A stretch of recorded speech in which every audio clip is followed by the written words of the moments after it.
mu kishte rënë mënga e bluzës dhe më kishte dalë gjoksi, okej, as mua të më pëlqeu pamja. Por që më bëri përshtypje mënyra se si u diskutua dhe sa shumë u diskutua. Sot shiten këto lajme, sepse ta thash, është një arsyet kryesore është që media është në kohë krize. Jemi ne të rrituri që do shikojmë se si ata na shohin ne, fëmijët.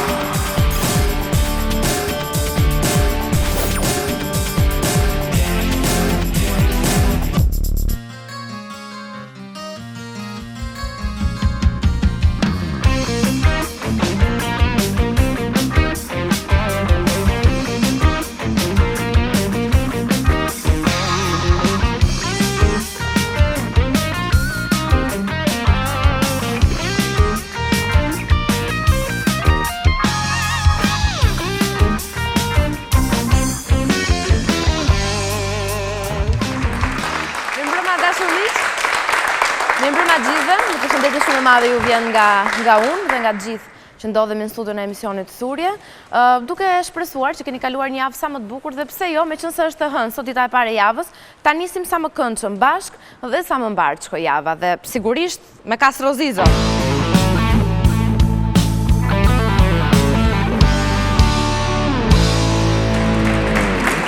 Castro, nuk e di se sa mbarë do t'i heci publikut ta nisin të hënën me ty, po unë nga që të shoh, sidomos këtë kohë të kam parë në çdo studio, në për panele, më duket sikur kam kaluar javën me ty. Është e vërtet. Por duhet të thënë fakti që edhe kënga, po sot jemi takuar bashkë sigurisht, por kënga e aq e ndjerë dedikuar Maces, rrugtimin e ka nisur këtu. Po këtu për vitin e ri, edhe në fakt më dha ishte një augur i mirë shumë, sepse kënga po ecën shumë mirë, njerëzit po transformohen nga delen Mace, kështu që shumë mirë. Mirë po shka. Në fakt, nuk është se do flasim, nuk do jetë temë. Kënga, por të ngacmova pak për këngën, se mendova se do nxirje në një detaj, në një gjë, për shumë ka ndodhur një incident në ndonjë studio që ke qenë duke folur për klipin, apo gjatë klipit, apo për shumë në një dekolte pak më shumë, apo në një gjë që ka kapur kamera. Se zakonisht gjithmonë jam shumë thith ka gji, do më thënë edhe gjithmonë në një nxjerë këto, po ka ndodhur sigurisht, po ka ndodhur nëse unë kam abuzuar të një pak me veten, ka ndodhur. Në momentin që nuk abuzoj, nuk para ndodhur. Për shembull, cilat janë ato incidente që mban mend që kanë ndodhur? Nuk i quaj incidente, më shumë se sa këto, le të themi thojza buj mediatike që mezi pritet. Kryesisht me këto emisione që më kanë dhënë pak më shumë lishmëri, le të themi, jo te Çani, te Zonë e Lirë. Te Zonë e Lirë. Jo te ky televizioni Delvinës që ka qenë, edhe ai ka qenë ndër bujët. Kur unë aty qetha një dhelpër, ishte kapër, qetha live, edhe aty dhe ajo mund të afuz tek CV-ja ime, të vë Delvina që i përshëndes gjithë kolegët. Po mirë, ajo nuk është të kapesh mata, po të ndodhi një incident, ajo është e ke bërë me vedije. Jo, po kaloj një dhelpër, po se dhe nuk dojë ta qoja dojë një fundë, ne ishim në studio, sepse studio e vogël, kaloj një dhelpër me vrap, edhe unë e kapa. E kapa, ajo që një dhëmë, pas ta i thash me i brisk, bik, filloha ta qethja, edhe vjen Gjebër Vogin e një moment, pastaj futën 2 katalanas, të cilët filluan të lozin futboll. Por kjo është një histori më gjatë akoma.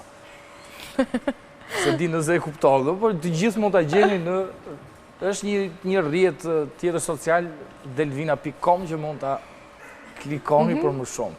Kanë dhe një rrjetin e tyre social që bashkohen gjithë delvinjotët në botë. Edhe si me të rritash punto.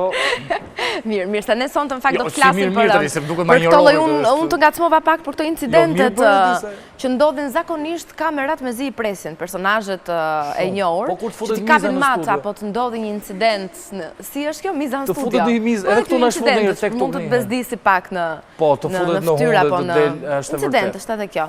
Një situatë e sikletshme. Për këto do flasim dhe ne. Jam shumë i kënaqur që do flasim për këto. Je shumë i kënaqur. Do na thuash edhe ti situatat mbase të kujtohen të tjera në vashta atyre që gjatë kalimit kohës jam i bindur që do të kujtohen. Ose ato situatat sikletshme që ti ke parë personazhe të tjera që duken interesante për të treguar. Ne sigurisht do kemi edhe të tjerë në studio të na tregojnë eksperjencat tyre apo. Mirë, dashur miq, për te shakas, do të flasim pra pikërisht për këto vënien siklet apo incidente të personazheve të ekraneve të njohur apo ato që janë të dashur për publikun, ku kamerat mezi presin të kapin mat. Ftoj me njerë në studio, Monika Stafën, Viola Gjafaj, Angela Peristerin dhe Driada Dervishën.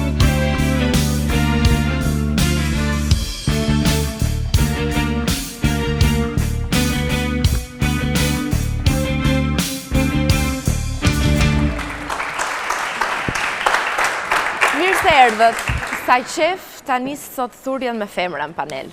Po s'Kastro, sepse ti e i shpis tashme, nuk e i ftuar, kështu që si ndihesh, Kastro? Si veshka mes djamit. Si mërqia e pastër falkon. Mirë shala nuk ka ndodhur një incident. Të le të shpresojmë, do përthyem gishtat. Monika, a mund të quajmë incidente, se unë po e përdor shpesh të fjalë, pikërisht këto situatat cikletshme që i ndodhin shpesh personave të njohur, qoftë në ekran, qoftë në teatr, qoftë diku ku kanë kontakt me publikun? Në fakt, që kur mora ftesën për marrë pjesë në këtë temë, mendova ndoshta incidente në media kur ngjarjet që ndodhin live transmetohen në studio për publikun. Dhe më tepër mendova që këto mund të quhen incidente dhe jo ato që neve na ndodhin speaker apo gazetarë që ndodhin në studio përballë kamerës, që është e vetmja, dhe një publiku i cili në një fashë orari është jo i përgjithshëm. Nuk do t'i quaj incidente, janë aksidente për mua. Aksidente të cilat ndodhin në mënyrë të papritur dhe që ti nuk je i përgatitur fare për ato. Kështu që ne që kemi punuar shumë vite në media edhe kolegët që punojnë ende, natyrisht që mendoj që duhet t'i quajmë aksidente, edhe janë të bukura, sepse janë njerëzore, janë edhe gjatë ditëve në vazhdim ose gjatë viteve, ato vetëm të përmirësojnë për të përgatitur në rastet të tilla nëse ndodhin përsëri. Për qenë, po. Megjithatë, secili nga ne duhet ta ketë atë intuitën edhe forcën për ta i kaluar shumë shpejt dhe për të mos qenë peng i momentit apo i çastit në cilin ka ndodhur aksidenti. Po jo, incident nuk besoj se quhet. Unë incident kuptova që ndodhin në raste për shembull kur ka shkelje të disa parimeve themelore që kanë të bëjnë me kontentin e përmbajtjes së programit, dhe jo për shembull të tilla siç ne do t'i diskutojmë sot këtu.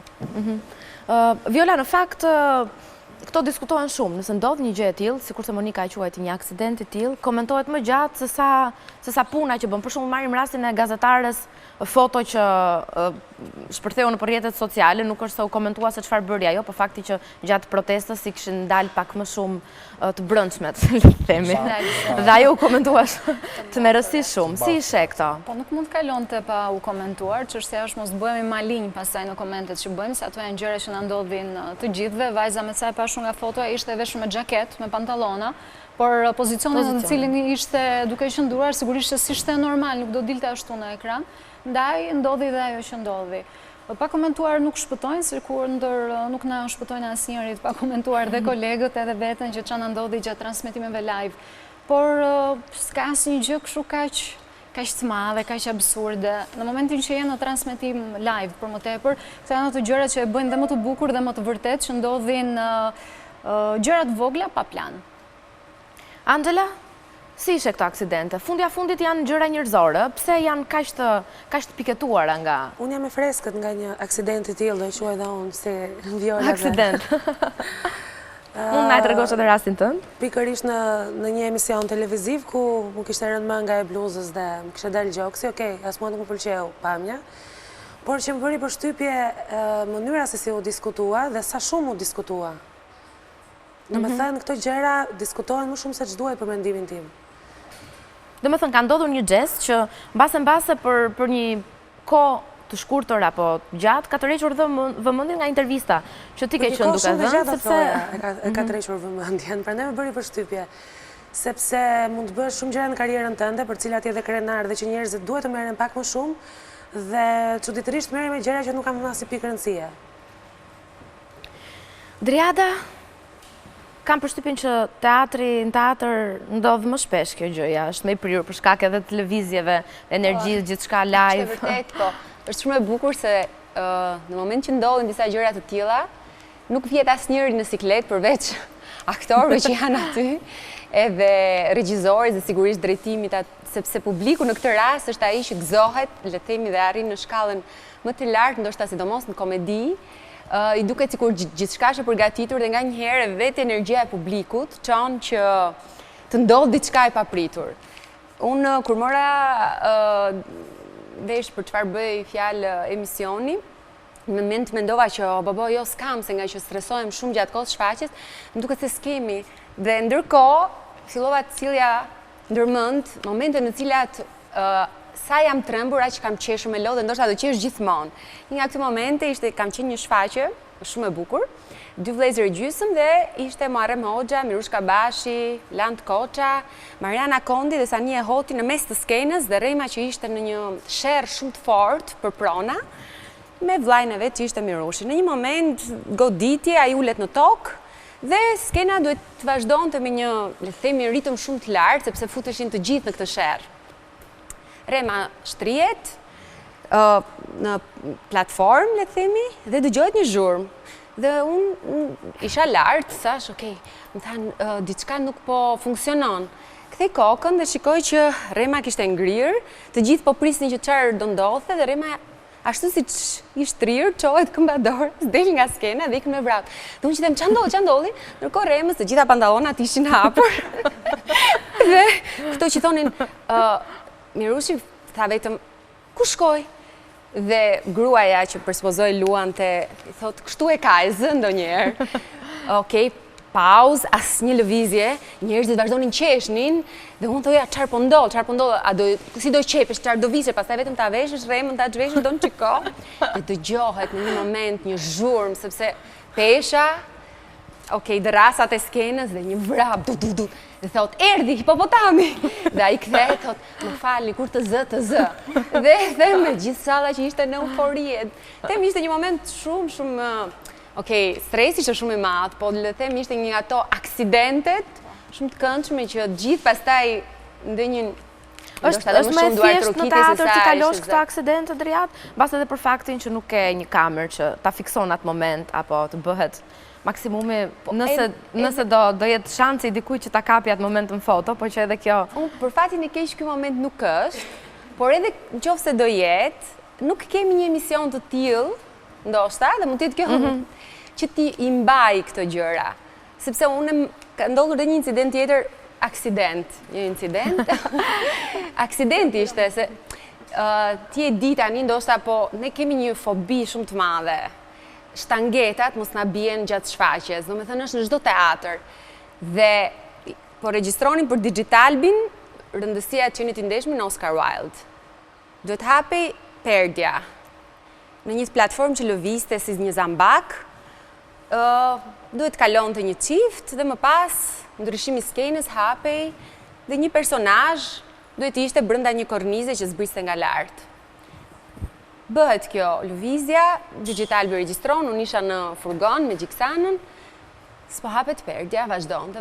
Këta s'kishin për të folur dhe në fillon, mbaj mend ishte Marcel Rupi dhe Moza Marianaku, që nuk dhe të flisnin në fakt se kjo e gjuante dhe ajo s'do t'i kthente përgjigje. Dhe ndërkohë filluan të dialogonin se nuk kishin çfarë bënin. Dhe unë thosha, pse nuk po hapet? Shkoj me vrap dhe shikoj 3-4 punëtor, Bes Vitrakun që mbante këtë gjën e madhe. Ajo ishte kputur dhe për pak nuk kishte rënë në kokë. Dhe çfarë do bëjmë? Merrni hiqeni. Ndërkohë, publiku mund të ketë pritur çerekore në sallë, pa lëvizur. Nuk bie ajo, Viola, pa merak. Dhe ka qenë, nuk e di, një moment shumë i sikletshëm, por prap them publiku e kuptoi që diçka nuk funksiononte, po ndërkohë aktorët filluan të bënin monolog përpara. Jo se ti, unë të dua, ti s'më do, unë kam gjithë të kohë. Dhe si përfundim shfaqja regjistrimi vazhdoi, po askush nuk arriti dot që ta kapte ndoshta këtë momentin. Në fakt në jetën e teatrit dhe të kinemas ka më shumë ngjarje të tilla, aksidente të tilla të papritura janë më të bukura edhe sepse janë më të mëdha. Tek studio lajmeve, e cila është e vogël, nuk mund të jetohet dot pa këto aksidente, se është normale ti je live gjithkohon. Për shembull, ka raste për shembull kur speakeris të lajmeve, për shembull i ndodh diçka me vathin.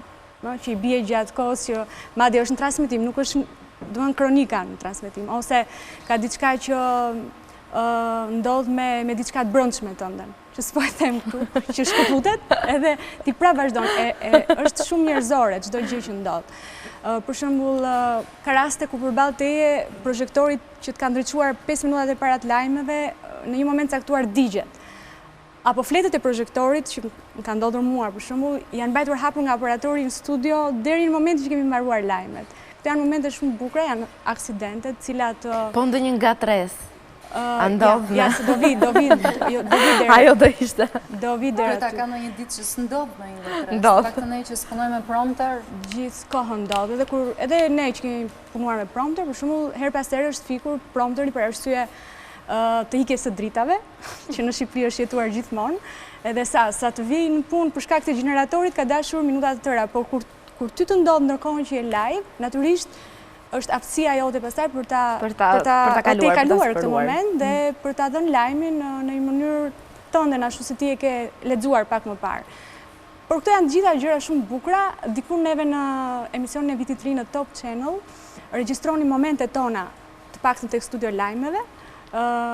Jo ne, natyrisht regjia që kishte menduar për një gjë të tillë, që në mënyrë që të jepeshin natën e vitit të ri dhe numri i shikuesve që ndiqnin këto momente tona. Ka pasur audiencë. Ka pasur një audiencë shumë të lartë sepse le të themi gazetarët e studiove janë shumë diskret në paraqitjen e tyre, me personalitetin e tyre, shumë serioz. Tani ti shohësh në një formë tjetër, duke kënduar për shembull në studio apo duke diskutuar një temë çfarë do roz, është një çudi. Është një çudi. Viola, cilat kanë qenë për ty apo që ti di rastet kolegeve tua, situata që do i quaj e vërtet sikletshme? Po, unë po i përmend herën time të parë në transmetim për lajmet dhe ka qenë në televizionin publik shqiptar. Dhe nuk e di nëse e keni parasysh, lajmet e orës 13 në TVSH jepen në një studio që është zbret me ca shkallë, është si bunker. Dhe aty isha vetëm unë dhe operatori që ose kishte mendjen hiç, regjin e kishim larg, nuk dëgjonim asnjë gjë. Unë tentoja t'i sqaroja orë s'kisha, që shikoj se nuk punojnë ekranët dhe unë nuk e shoh veten. Dhe mbrapa ndërkohë kishte një ekran të madh. Dhe e futën në transmetim, filloi edicioni dhe unë isha me kuriz komplet e kthyer dhe shija nga ekrani që ç'po ndodh për të kuptuar që filluan fut sigla, se nuk dëgjoja absolutisht asnjë gjë. Dhe shoh kurizin tim dhe kthehem para. Imagjino dhe dita e parë e transmetimit me lajmet edhe në TVSH. Dhe ishte të mërshme, s'mblidja do të veten, deri në fund të edicionit zemrën e kisha këtu. E thosha tani ç'a do ndodhi, okej, se kur e nisëm kështu, imagjino ç'do bëhet në vijim. Raste tjera pastaj tipi e zgjumi operatori në studio dhe ti se lajmëron dot se je live ose po në TVSH më ka ndodhur që unë isha në plan dhe operatori nuk e kuptoi që unë po flisja, jam në transmetim dhe filloi lëvizi kamerën, ndryshoi planin dhe unë kthehesha. Mirë që kishim karigën me rrota, kthehesha shikoja dhe ndërkohë hapja syt kaq që ndalo se si flisja dot nga që ishim live.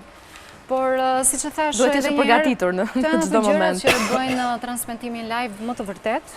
E bëjnë dhe të bukur, sigurisht, jo kur shkojnë në këto nivele, se është pak e habitshme, ti jesh në shtëpi dhe shikon një speaker në ekran që ka bërë syt kaq dhe ndërkohë lëviz edhe vet ose zoomi në fytyrën e moderatorit, ndërkohë që është duke folur, po transmeton. Kjo është në vërtet shumë e sikletshme, megjithëse më vonë kujtohet me humor, por që në momentin që ndodh, nuk e di sa u dobësova vetëm nga sikleti.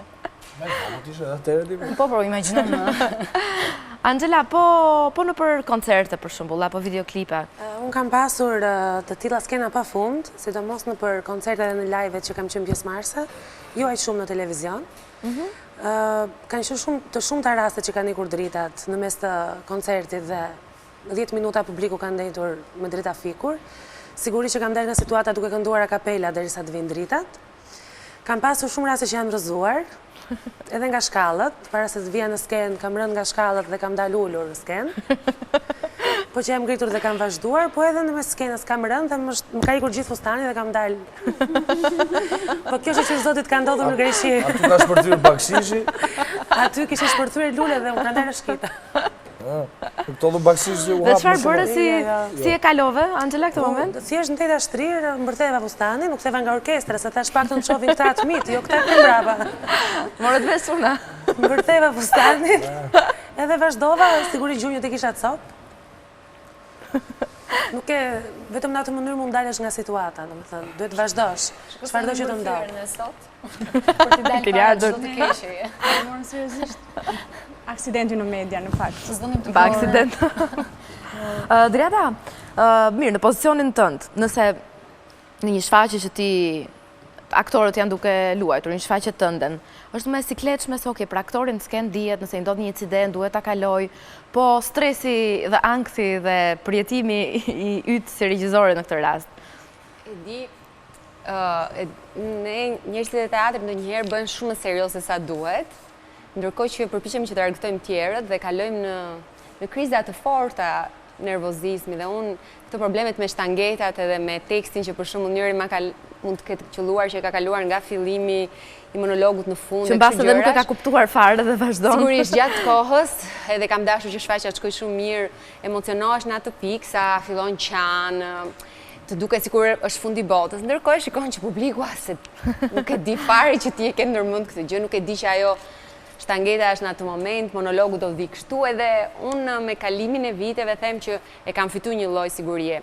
Sigurisht frikën nga shtangetat e kam gjithmonë, sa herë dhe them, o Zot, vetëm ti e ke në dorë tani sepse në fakt kushtet e teatrit shqiptar, jo për ta dramatizuar situatën, por që është sa komike, aq tragjike, sepse jemi gjithmonë që mund të bjeri tani dhe nuk mban, nuk e çartë. Dhe të mendosh se tu kemi të bëjmë vërtet me një aksident që rrezikon edhe jetën. Tani nuk e di këtë, është një aksident apo jo, është shumë e bukur tek Vanja e Sonja Amasha, është një batut, nuk e di sepse e mbaj mend që ti e ke parë, thuhet kujdes nga lakuriqit e natës. Dhe shfaqja është dhënë shumë herë, le të themi.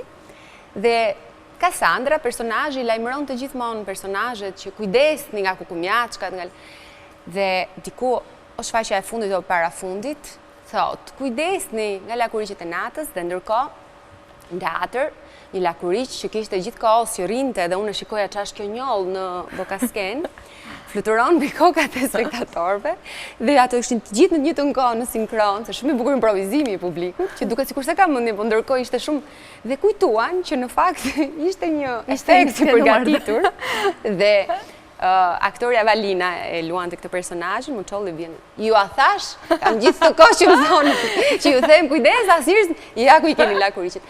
Dhe ishte hera e parë në fakt që ne shikonim një lakuriq natën në teatr gjatë shfaqjes, sepse okej, macet, fiket e dritave, ishin bërë çik normale, ndërsa një lakuriq natë ka qenë, po nuk e di, quhet aksident apo incident apo nuk e di, unë do kisha dalë me vrap nga skena. Nacionalizëm, kështu quhet ky. Por mbaj mend në një shfaqje në Durrës, disa të rinj në auditor, po dëgjonin shfaqjen, por nuk e mbaj mend tani, po luante Guliem Radoja. Dhe nuk po e lejonin aktorin që të vazhdonte të thoshte tekstin e tij. Në fund fare, aktori thot, o çuna thot, a do ma lini ta çoj deri në fund të punë? Dhe kur momenti kthehet kur aktori thot këtë gjë, duket sikur ikën nga emocioni i shfaqjes dhe emocioni i gjithë mesazhit që ka shfaqja brenda. Dhe mundhim se aktori i cili e transformoi gjithë emocion të mirë që ne kishim marr në punë. Ky moment mos të paktën në teatr dhe në kinema mos të paktën publikus duhet ta kuptoj. Por ky aksident që sapo e shpjegove, ishte një aksident që pas ka kaluar shumë mirë. Ndërkohë që unë atë shfaqje u mërzita shumë që aktori u detyrua të thoshte publikut që ju lutem më lejoni ta mbaroj këtë punë. Se kur kthehet në punë pjesa teatrale, aty pastaj ka mbaruar emocioni dhe nuk shfaqet as mesazhi i shfaqjes e tjerë. Ka të bëjë me atë që ne ndoshta e kemi diskutuar ndonjëherë këtu, që është pikërisht edukimi që të vegjël me teatrin, me skenën, jo me teatrin vetëm, me muzikën, me çdo gjë. Dhe kjo është e pashmangshme, po është vërtet për të ardhur keq. Po unë megjithatë ndryshoj që publiku ka ndryshuar goxhat, paktën në ditët e fundit. Ndërkohë që ju mendoheni për tjera incidente dhe tjera rast aksidente të tilla, le të pyesim edhe Gentin. Mirëmbrëma një herë Genti. Besoj se dhe ty, Gent, të ka ndodhur ndonjë aksident i vogël në për koncerte, çfarë mban mend ndonjë? Po përmend të Top Festit, në Top Fest 4, kam qenë, kisha bërë një palë pantallona lëkure, po nuk ishte tamam lëkur, ishte inkilid. Me ato lëkura që janë të zeza jashtë dhe të bardha brenda. Momentin ka qenë një skenë gjatë, momentin që duke bërë kështu si tip sportiv, hidhem nga një cep në cepin tjetër, unë se kisha vënë re, në fakt, më ishin hapur grisur pantallonat përpara, dhe vura re masi dola nga skena. Po ishte vërë në Sa herë që shofa të videon gjithmonë me... E ka mendjen aty. Ndërkohë ishte vërë në publik, pati komente? Nuk besoj, jo, nuk besoj. Jo, ka kaluar kështu, vetëm ti dhe ne tani. Mirë Gent. Kënga? Sot është një këngë nga Rag & Bone Man që titullohet Human, ka pak lidhje me temën. Eugen Buspepa.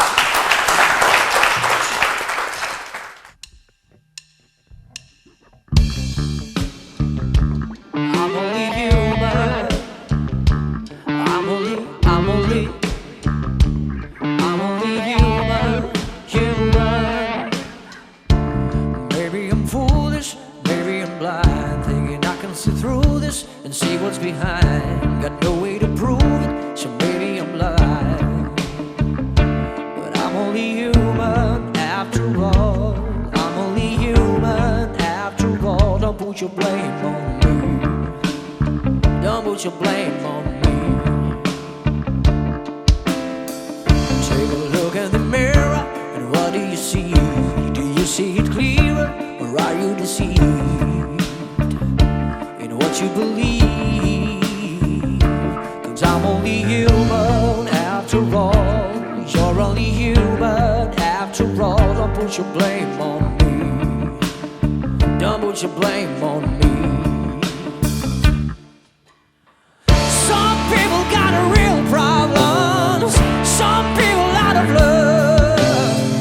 Some people think I can solve them. Lord heavens above, but I'm only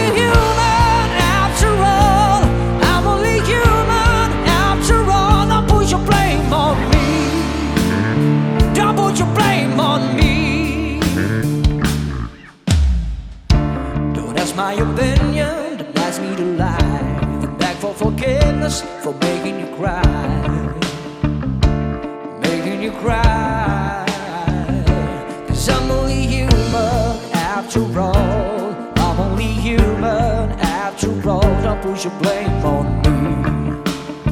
Don't put your blame on me. Oh, some people got real problems. Some people out of love. Some people think I can solve them.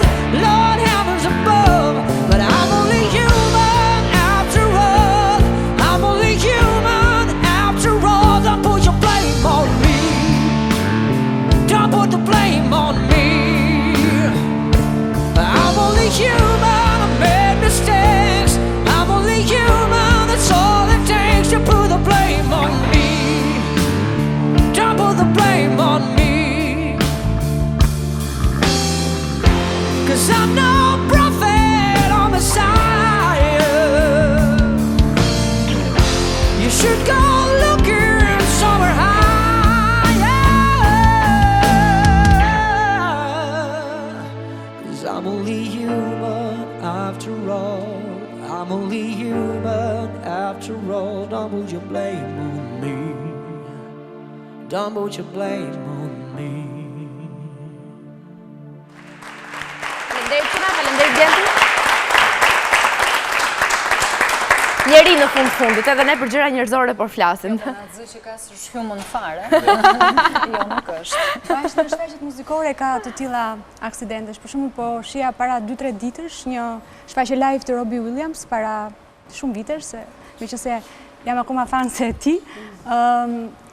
Ishte duke kënduar këngën Supreme, edhe ishin disa femra që adhuronin kaq shumë sa ishin zhveshur komplet nga pjesa e lartme, edhe ai frikëtri se s'kam që bëj, I can do nothing, Jesus. Edhe ndërkohë vazhdonte këngën e vazhdoi, ndërkohë ishte shumë emocionuar sepse tregoi që ishte një sukses shumë edhe fansët e vetë adhuronin. Por këto janë aksidentet vogla të cilat tregojnë suksesin në shfaqjet muzikore, ashtu siç edhe Genti tregoi për pjesën e pantallonave, të cilat nuk I kishte kuptuar që kishte ndodhur ajo gjë, sepse puna me sa duket e tij në atë çast, në performanca e tij, kishte kaluar me sukses dhe kjo është gjë e mirë, kur diçka që të ndodh nuk të ndërvjen tek puna jote, tek performanca jote.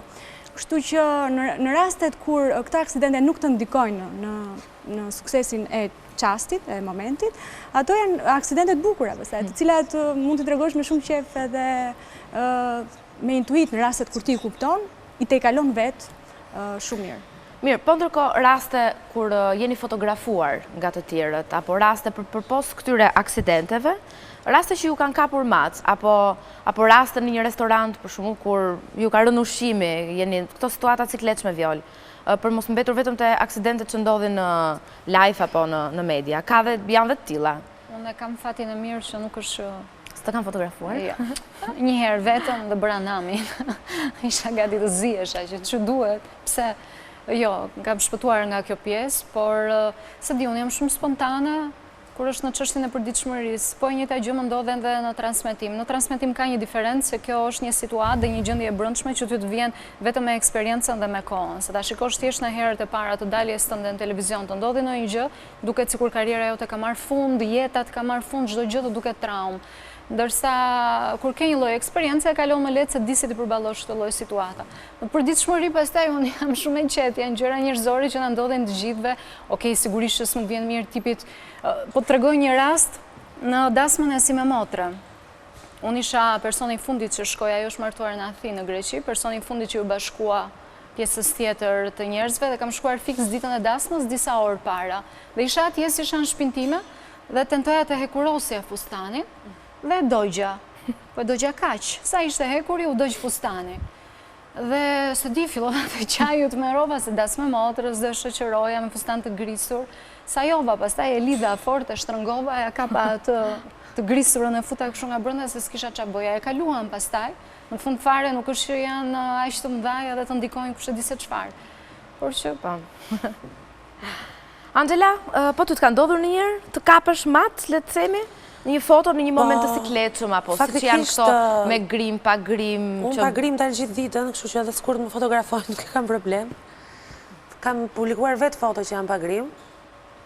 Nuk më bëjmë përshtypje fare as këto momentet që më fotografojnë, as ato që thonë nga mbrapa.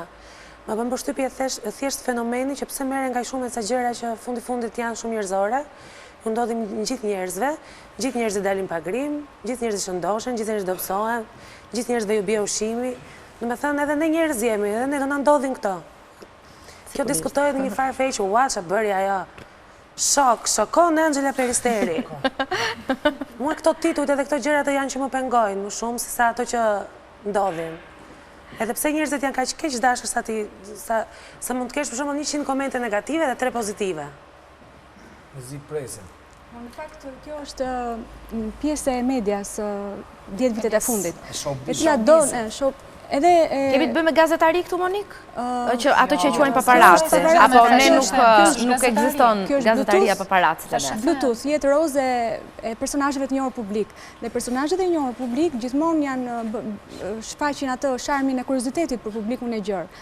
Edhe në mënyrë që media shitet, sepse jemi në krizë, në kohë krizet media, se cila po përjeton kohën e vetë më të keqe, për shkak edhe të audiencës dhe për shkak të teknologjisë avancuar të mjeteve që kanë dalë me cilat ti informohesh në mëngjes, dhe ti nuk ke nevojë më për televizione, për ekrane etj. Ato edhe të printuarat madje duan të shiten dhe kjo pjesë i bën ato që të për shembull të vrapojnë pas Angelës, Violës apo diçkaje qoftë edhe vulgare, edhe shumë të thjeshtë, një personazh që është pak i njohur. Për shembull, unë jam njohur me këngëtare të reja vetëm nëpërmjet portaleve kohët e fundit, sepse ato as në televizione nuk i kam parë për shembull tek kanali juaj My Music apo nëpër kanale të tjera muzikore, të cilat në fakt nuk i ndjek fare. S'kam bërë këngë. Kështu që ato nëse i ke parë portalet, natyrisht që duke çekuar lajmet politike të ditës edhe aktualiteti, natyrisht ato janë lajmi i dytë. Ti njesh me to nëpërmjet tyre. Çfarë bëjnë? I ke parë çfarë bëjnë? Shkoj bëri shopping në Paris apo në Londër etj. Kështu që Angela është natyrisht është çarku më i mirë për të shitur një faqe portali sot apo një faqe showbizit e një gazete të printuar, sepse është sot bota e sotme është e tillë, nuk është as Shqipëria as Europa. Sot shiten këto lajme, sepse ta thash, është një nga arsyet kryesore është që media është në kohë krize. Prandaj është shumë e rëndësishme që se po kaloj ndoshta në një temë tjetër, që në publik të edukojmë njohjen për mediat, që do të thotë, në anglisht ka një term media literacy, të njohësh dhe të arsimohesh për median, ta fillosh me të fëmijët, me të rinjt, e më pas edhe me publikun që është mbi 30 vjeç. Si fillon kjo? Fillon si ta lexojmë lajmin për Angela. Ta marrim si të vërtetë apo fake news. Domethënë, unë nuk vuaj sot publiku nuk vuan për lajme. Sot vuan për mendimin kritik, që do të thotë unë lajmin për Angelën se klikoj fare dhe nuk më intereson për shembull përpall syve të mi. Kjo është e vetme mënyrë që ne i luftojmë këto lajme. Se t'ja heqësh medias të drejtën për të botuar për Angelën, të tilla gjëra nuk është sot. Se pa mundur. Bota. Unë po them këtë që për shembull nuk mund të ketë lajmi dhe videoja që mua mëra bluza në emision, klikime sa një videoklip. Nuk i shkëputet. Kjo është shumë e çuditshme. Nuk i shmangesh dot Angela, sepse dhe sot ishte edhe hera parë që më ndodhi një incident i tillë, nuk është marrë shumë media me tilla gjëra me mua. Dhe më bëri shumë përshtypje, thash, saqë fillon të thonë bëre ka stile ti. Jo, nuk i shmangesh dorë sepse ta thash është bota sot drejt një trendi të tillë, gjithë media botërore. Përbëjnë lajm gjithë personazhet e njohur për të shitur dhe për të komercializuar këtë lloj bote. Që shkojmë drejt padashje, drejt asaj që mendohet që këtë do publiku dhe nuk bëhet një tentativë. Po mbase, jo, nuk jam shumë dakord me këtë. Unë them që edukimi i publikut, se ndoshta tingëlloni çik shumë kështu kjo edukimi. Unë mendoj që është çështje për zgjedhje, nëse njeriu do t'i ofrohen mundësi zgjedhje dhe zgjedhjet duhet të jenë të ndryshme. Unë sigurisht do preferoja që shikoja që ka bërë një këngë Angela me një mesazh shumë të fortë, etj, këtë do hapja.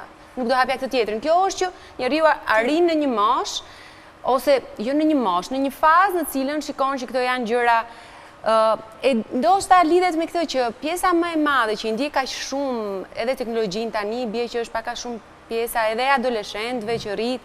Me kalimin e viteve ndoshta njerëzit fillojnë edhe kuptojnë dhe ata që kush është fake edhe kush është. Por këtë po thoja, kjo duhet edukuar që në arsimin e 9 vjeçares, që ai fëmijë i vogël mos ta klikojë dhe të mos ta ketë mendje ke Angela. Po fillon ajo, diku do filloj në çdo sektor një gjë nga e para, duhet filloj. Pavarësisht se ka asnjë strategji detyrimit dhe asnjë platformë nga pikpamja e legjislacionit, se nuk ka për ta pranuar këtu. Unë dua që ai fëmijë aty mos ta klikoj ose mos t'i bëj përshtypje Angela me varset e kuqe, se po marr Angelën sepse është këtu. Po mund të marrim dhe Castron për performancën ekzibicioniste që bën her pas here nëpër spektakle, që është e mirë, por që nuk duhet përqendrohet aty vëmendja. Mediat janë të përqendruar gjithmonë ke një gjë që është ekstravagante, super ekstravagante, po i quajmë për mirë unë se dua të respektoj dhe kam një dashamirësi në thojza të mirë ndaj tyre, por ata i tekalojnë këto kufi. Kështu që kjo media literacy që po hyn sot si koncept botror në të gjithë Europën dhe botën nuk është asgjë tjetër, është t'i bësh të ditur të arsimosh publikun se si ta lexojnë median. Do thotë që ti rrisësh aty shkallën e mendimit kritik, në mënyrë që ai fëmijë i vogël të di ta lexoj Castron mirë, Angelën mirë, ty mirë, mua mirë, dhe të mos përqendrohet te kjo pjesë, sepse ndryshe nuk ka asnjë alternativë tjetër për ta ndaluar median të merret për shembull me këtë shfaqje tetë ekzibicioniste, të cilat janë në fakt shkelin shumë cënojnë, s'dua ta them shkelin normat etike të përmbajtjes të kontentit programeve televizive, edhe të medias printuar, pavarësisht se unë nuk jam profesuese e mediave të printuar. Është në diçka ekstravagante, për shembull, siç ka shumë ekzibicione edhe nëpër botë, është gjë tjetër edhe të përqendrohesh në ra bluza. Këtë s'kuptojnë. Tani të re. Se okej, se mund të përqendrohesh. Ne si ta tekalojmë këtë, se doli koncita në Eurovision, për shembull, përqendruar në gjithë që okej, aty po përqendrohesh se është një gjë që nuk e shef për ditë. Amen. Po tani ra bluza kësaj dhe i doli pak gjoksi. Edhe të flasësh 3 javë. Aty edhe unë s'jam, se vërtet. Sa më shumë është folë për ata se për Koncita. Jo, po kujtoj edhe unë, ku e di unë, erdhën disa tash kështu fleshe, në një Covid vjet kemi qenë me Angelën në një spektakël në kështu, unë bëra rolin e një Azizit, se i këngëtari, cili duhet visha sa taka dhe i vesha në fakt, 20 cm dhe që ecja. Te Your Face Sound Familiar. Po. Pastaj kujtova kur kam qenë në grupin në skeni kam kryesisht sepse në televizion mënyra ime të bëj televizion është që përkundra që unë edhe stimuloj vetë këto aksidente le të themi. Po kujtoj kur kam qenë në një koncert në Fier me grupin me Tufanot shumë 16 vjet përpara. Edhe në një moment unë që e prezantoj këtë shokun tim, kur e shoh atë bodyguard e kishin kapur se dini publik, i kishin vënë duart në fyt. Pastaj një që është kryer episodi mbretënia e episodeve, i ftuar në festivalin fund vitit, nuk po them se me këmbë, me qyshe dhe me tek, por në një moment aty del ajo një shtollung tymi, domethënë tymi i skenik. Në të njëjtën kohë më duket ai kolegu im shëdai u shtollungua me veten edhe aty erdhi një biçimere që unë justifikova se ishim një këngëtar e tjetër i thash, "Jo, se shumë maner ky tymi." Dhe ky ishte aksident, tani nuk e di nëse. Unë humorit është shumë e bukur, në fakt këto aksidente Jo, po ky ishte aksident. njerëzore fare. Ose nuk e mbaj mend se isha unë që kisha ngrënë shumë ose ai. Nëse ishte aksident apo ishte i qëllimsh. Megjithatë që një shumë e bukur dhe unë luta Zotin që nuk ishte çakmak që t'ja vënë buf. Aty, por që ishte shumë e kujtoj me mall atë moment. Kujtoj me mall. Me shumë mall. Mirë, ne do vazhdojmë të flasim për aksidente të tilla apo edhe për momente të kapura mat nga foto apo të situatave të cikletshme, pozicioneve të cikletshme, por me këtë panel unë përcjell dhe falenderoj Monikën. Dhe ndërkohë vazhdojmë me pjesën tjetër, qëndroni me ne, në të rituar do të dy.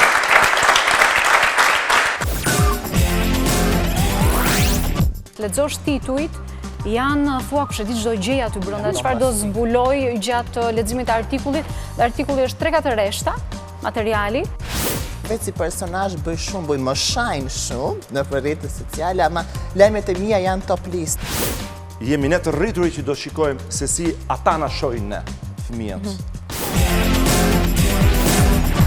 Rikthehemi në pjesën e dytë të emisionit Turit Dashurisë dhe ndërkohë i është bashkangjitur panelit ton Hermes Nikaj. Mirëmbrëma Hermes. Mirë se erdhe. Mirë se u gjeta, faleminderit për ftesën. Faleminderit edhe ti që e pranove ftesën. Ndërkohë, besoj se po ndiqje pjesën e parë të panelit për çështjen e këtyre aksidenteve që ndodhin në live, në media, në rrugë, një kapur mat, një foto, incidentet që i përkasin tash në botës së showbizit, personazheve publik. Ty të ka ndodhur? Në fakt, me thënë të vërtetën, du të them se paparazzi nuk ka të ne. Shumica e VIP-ave, personazheve na kërkojnë intervistën e gazetarëve, suplementeve roz, duke thënë a do na nxjerrësh atë të çoj një foto, kështu gjëra të kësaj natyre. Mendoj se janë zbehur këto gjëra, nuk kam të kësaj natyre. Që do me thënë personazhet po thua ja dërgojnë shumë vetë personazhe publike. Unë kam 4-5 vjet gazetari, aktualisht jam gazetar showbizi. Dhe më ndodh shumë me shumë këngëtare, du na bësh një intervistë, atë të çoj këtë foto, atë bëj një set foto nudo, duke thënë që s'është e nevojshme. Tjetra thotë se ma vure titullin kështu, jo po mos më pëlqevi kjo, njëra thotë mos e shkruaj që kam një fëmijë. Do me thënë qa nuk digjon në kohët e sotme. Po mirë, ty personalisht, ka ndodhur në incident për shembull kur ke qenë transmetim live? Po, më ka ndodhur në fakt me njërën, para një 6 muajsh, kur kam qenë mëngjes të Aldo, kam pas ftu një parashikuese fati, edhe unë i vura një emër të rrem asaj, emrin Marika. Në të vërtet, kjo e kishte Majlinda emrin. Edhe kjo janë zore, pra, për dytë. Edhe kur më mbylla programin, unë të shi duke thënë që faleminderit dashurmi që në ndoqët, ishim në këtë lidhje direkte me zonjën Majlinda. Në më thosha Marika. Edhe ajo tani që më bëri më këshu, më kapi këtu të këmba, mos më tregoj emrin e vërtet, se ne kishim maskuar, e kishim ndryshu komplet zërin edhe aty dola pak blov, do me thënë. Identiteti Majlindës u zbulua. Po se dim ishte e mirë apo jo, e mirë ishte. Ti gjenë, do me thënë, po... Ti gjenë, a? Ta marim këtu në studio Majlindën dhe një ditë. Po, pa tjetër. Na parashikoj fatin. Po në një incident tjetër, po për shembull të kam fotografuar diku me ndonjë shoqen tënde apo në një moment, në një pozicion pak cikletshëm që të ka dalë diçka apo ke patur një veshje mbase më të hapur, nuk di. Një nga këto raste ke patur? Me thënë vërtetën kështu rastesh jo, nuk kam pasur asnjë lloj incidenti. Po çfarë incidenti mi se tregoja? Do të tregoja një tjetër incident fakt gjatë transmetimit direkt ku gjatë lidhjes së mëngjesit unë kujtova se kisha mbaruar dhe kisha mbyll telefonin. Edhe ndërkohë Aldo thotë që Zogu po thoje që unë isha në furgon, unë nuk e dija, dhe me regjizorja programit e Lira më ka bërë namin si e fik telefonin, ti e pa përgjeshëm, ande i këtej. Shumë gjerash. Mirë, Vjol, ndërkohë dihet, sepse dhe u diskutua fakti që shumë personazhe cilat në base nuk është se janë të profilizuar diku e bëjnë këtë gjë enkas për të marrë ca vjusa apo për të komentuar apo për të njohur. Kjo dihet cila është forma më e lehtë për të fituar famë, nëse mund ta quajmë famë. Me ca klikime më shumë, me një fotografi që ti sekundër dhe herme si tha e poston vetë, me foto në rrjetet e tua, në faqet e tua zyrtare sociale që përdor, duke shpërndar foto të ndryshme edhe në pozicione të caktuara që në një lloj forme e tërheqin vëmendjen e publikut, po. Edhe pse jo për mirë. Është qëllimi pastaj? Pasi sikur edhe po diskutonim edhe me Anxhelën, me Driadën, që fakti që kur një personazh i vërtet flas, një personazh i fushës artës apo televizionit, kapet në një situatë sikletshme, komentohet shumë dhe komentet janë shumë negative. Nuk është se mbetet, kalon apo ikën dhe... Pra, ky është problemi që ne diskutuam dhe pak më parë, te mënyra se si komentohet gjëja, se si që thamë nuk ka asnjë gjë të keqe, po marrë edhe unë rastin e Anxhelës që i kishte rënë mënga e bluzës dhe i ka dalë gjoksi, s'ka asnjë gjë normale këtu apo për ta diskutuar aq gjatë. Okej, nuk do shpëtonte pa u komentuar, por që mënyra se si komentohet pastaj është një temë komplet tjetër më vete, dhe kur bëhen aq malicioze sa që bëhen zakonisht, me sa duket kjo të rrheq më shumë lexuesin, kjo sjell më shumë klikime, por që kjo s'është normale në fund fare, nuk është as pak normale, që gjëra që janë të vogla, janë normale, janë të përditshmërisë, ti shndëron sikur çfarë ka ndodhur, të lexosh titujt, janë thua kush e di çdo gjë aty brenda, çfarë do zbuloj gjatë leximit të artikullit, dhe artikulli është 3-4 rreshta materiali dhe mund edhe mos të ketë pa thelb, pa kryefjalë, pa folje, pa asnjë gjë, është bosh komplet. Dhe s'ka lidhje fare me titullin. Si është për të klikuar? Driad mendon se është publiku që e kërkon këtë lloj fenomeni, apo është vetë fenomeni, apo le ta quajmë se kjo nuk është gazetari, po një lloj gazetarie që e orienton publikun drejt këtij fenomeni, drejt këtyre. Mendoj që është gjithmonë një dëshirë e hershme, ndoshta e hershme. Njeriu gjithmonë ka qejf të merret me thashë theme, është çështje kontrolli, sa dita kontrollosh veten. Mua nuk më shqetëson kjo, sepse njerëzit gjithmonë do duan, unë e mbaj mend kam qenë e vogël kur Cindy Crawford gjatë një sfilate mode, idoli dhe asaj gjoksi. Dhe gjithë ishin sa të bukur e kishte gjoksi, do me thënë ishin gjithë duke e parë që sa mirë një top modele si ajo me famë botërore. Do me thënë, mendoj, nuk e di këtë incidentin që pas ka ndodhur me Anxhelën, që mendoj që populli...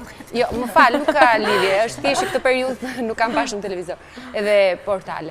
Por, jo, duhet them, mendova që njerëzit mund të kishin evoluar disi, ose të paktën mund të komplimentonin maksimumi.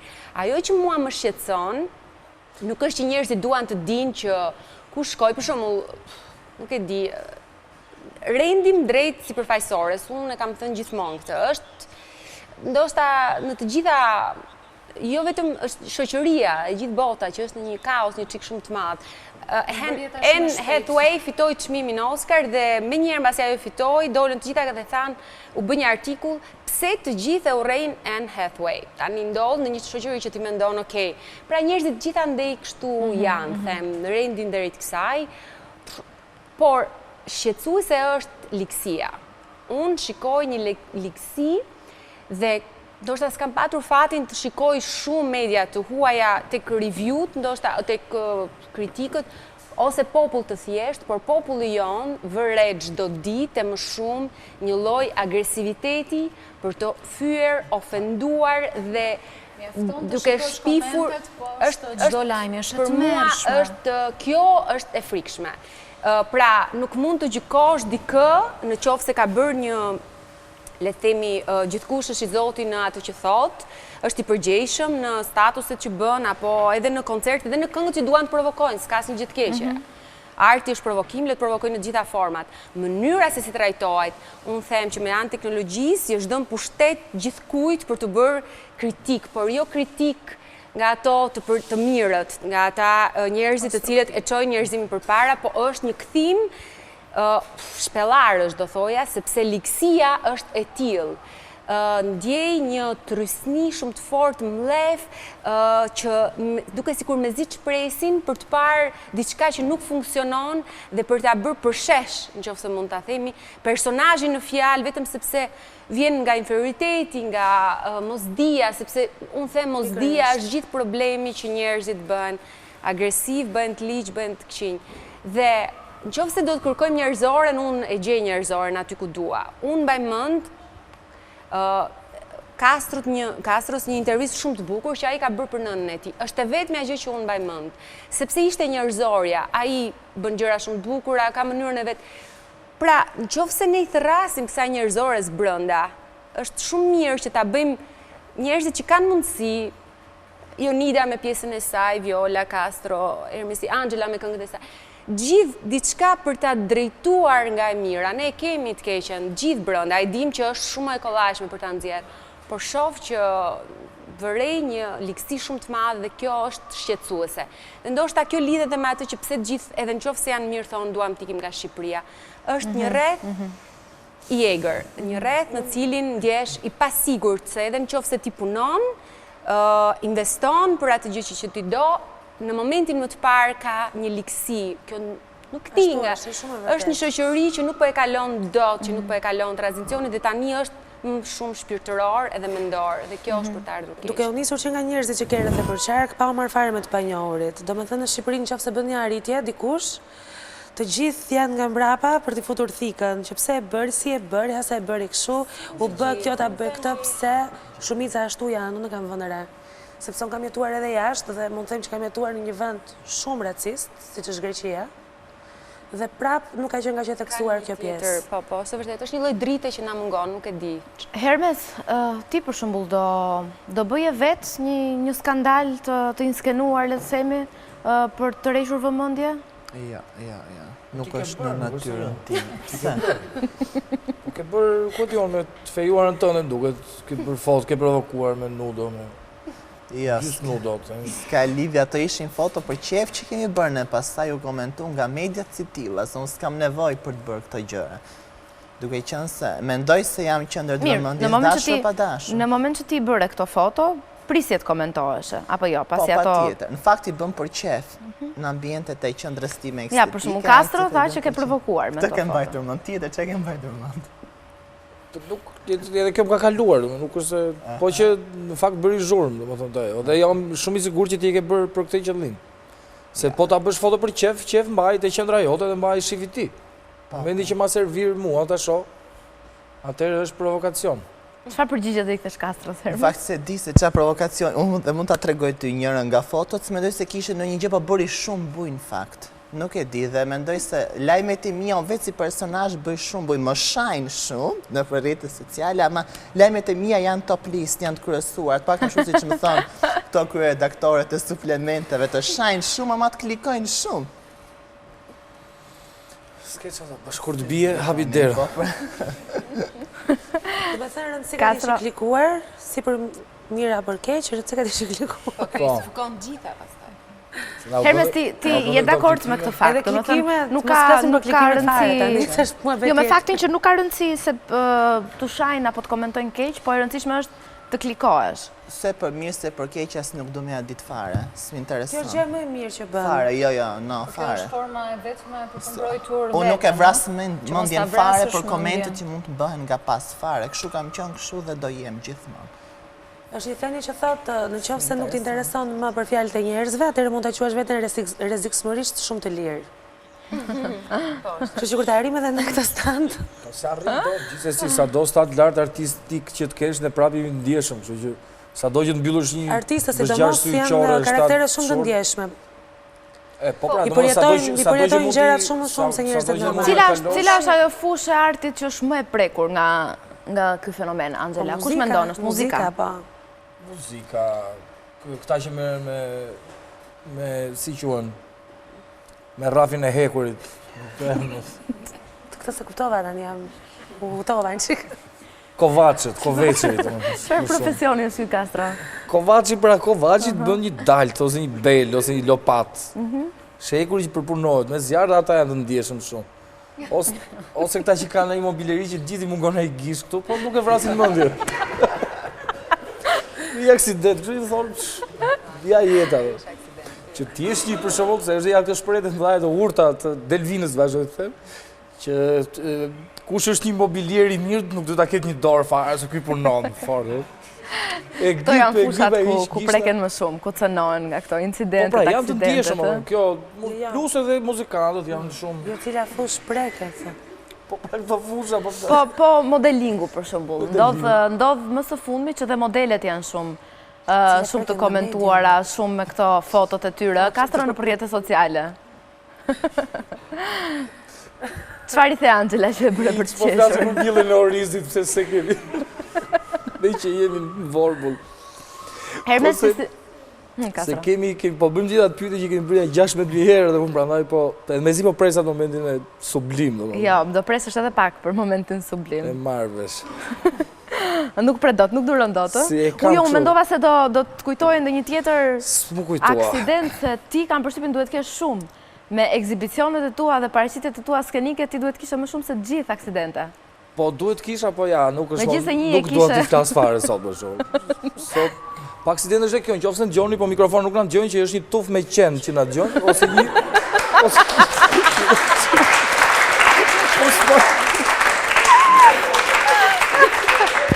Janë sezori prodhime, por nuk e din gjohet. Hum.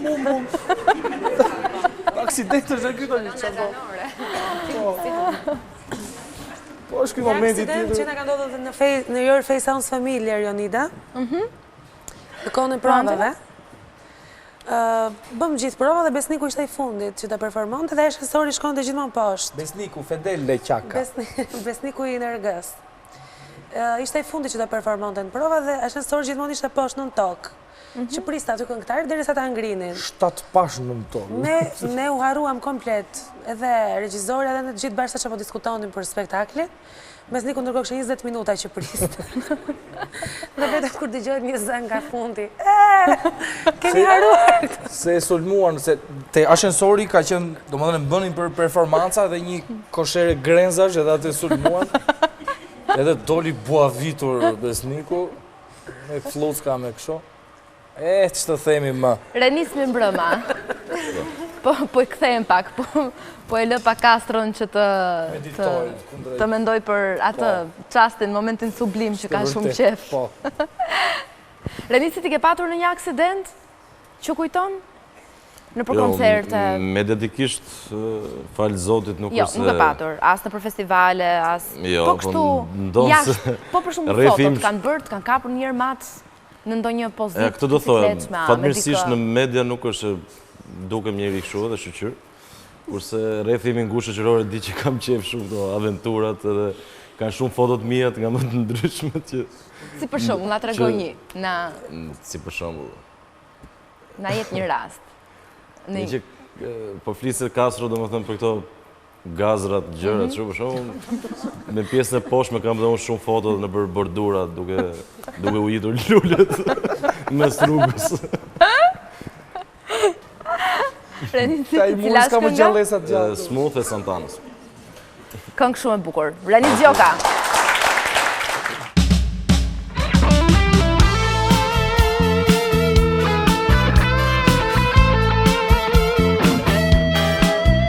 It's a hot one, like 7 inches from the midday sun. I hear a whisper of the words, melts everyone, but it stays so cool. While the kids out, my Spanish Harlem Mona Lisa. You're my reason for reason, the snap in my groove. If you say this life ain't good enough, I would give my world to live you up. I could change my life to better suit you mood. 'Cause you're so smooth, and it's just like the ocean under the moon. Was the same as the emotion that I get from you. You got that kind of thought in that so smooth. Give me your heart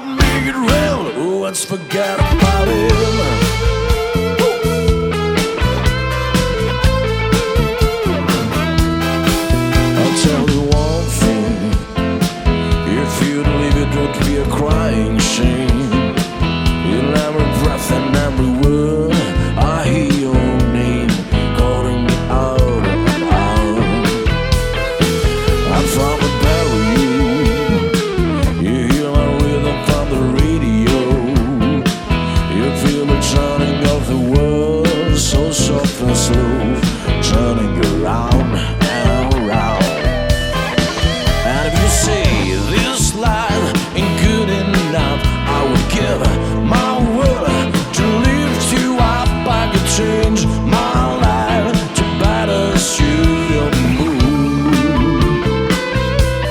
'Cause you're so smooth, and just like the ocean under the moon, was the same as the emotion that I get from you. You got that kind of loving that can be so smooth. Give me your heart, make it real. Let's forget about it.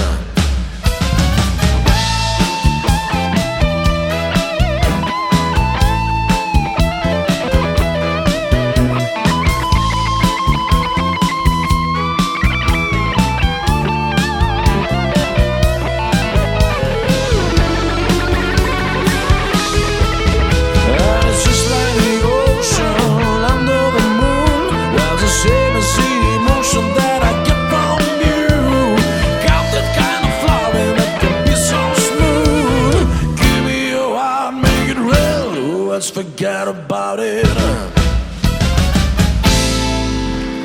Faleminderit Ermisin. Castro je i pritur për Pra se të thash ç'ndodhi. luajtur pak. T'ja shpjegojmë se mbase nuk e dini, Është është një një loj, lojë. shumë loj. Pantomim.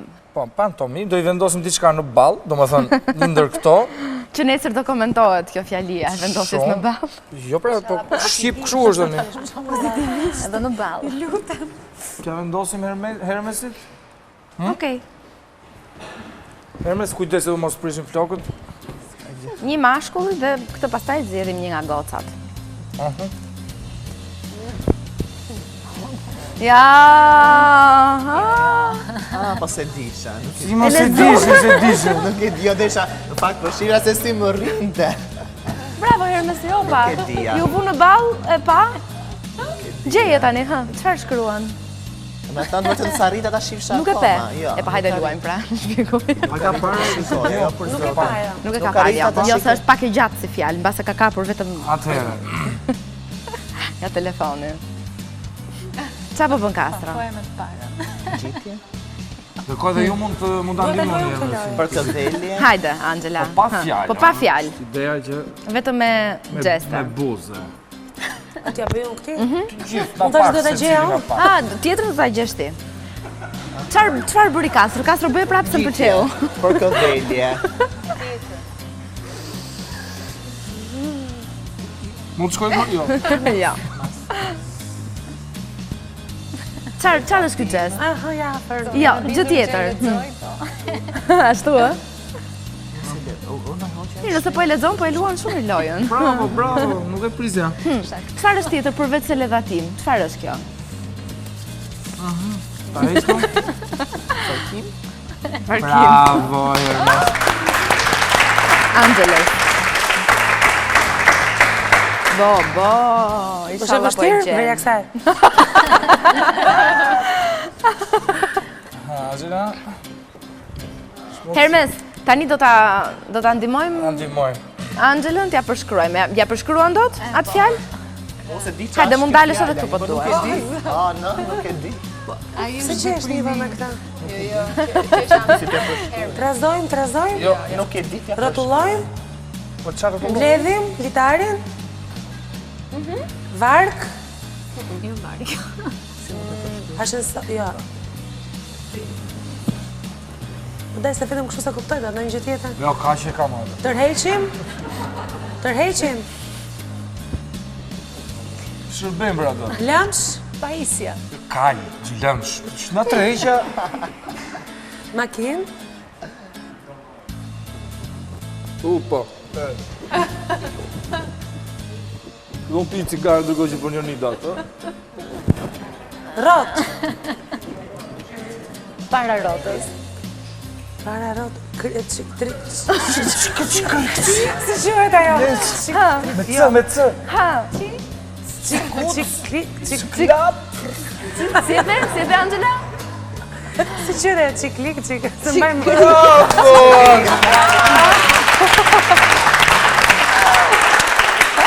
Kjo ishte e vështirë, a? Ishte e vështirë në fakt. Digital bi ofron 2 metra Kjo basën. ishte shumë Castro tani po ta shoh xhaketën, komplimenta që ka shumë. Me të parë. Mund t'i merri me njëherë pasit maroni, prien aty të deri. Jo, është si rregull ta mbani deri për një gjysore. Edhe këtë gjetë njëri që s'ka makinë fare. Ja dhe kjo pjesë mbaroi, Jonita, faleminderit. Jola, faleminderit. Faleminderit Ermes. Anxhelës dhe Driadis gjithashtu. Sigurisht do vazhdojmë në pjesën e tretë të emisionit Dashurish, do flasim për teatr, qëndroni me ne.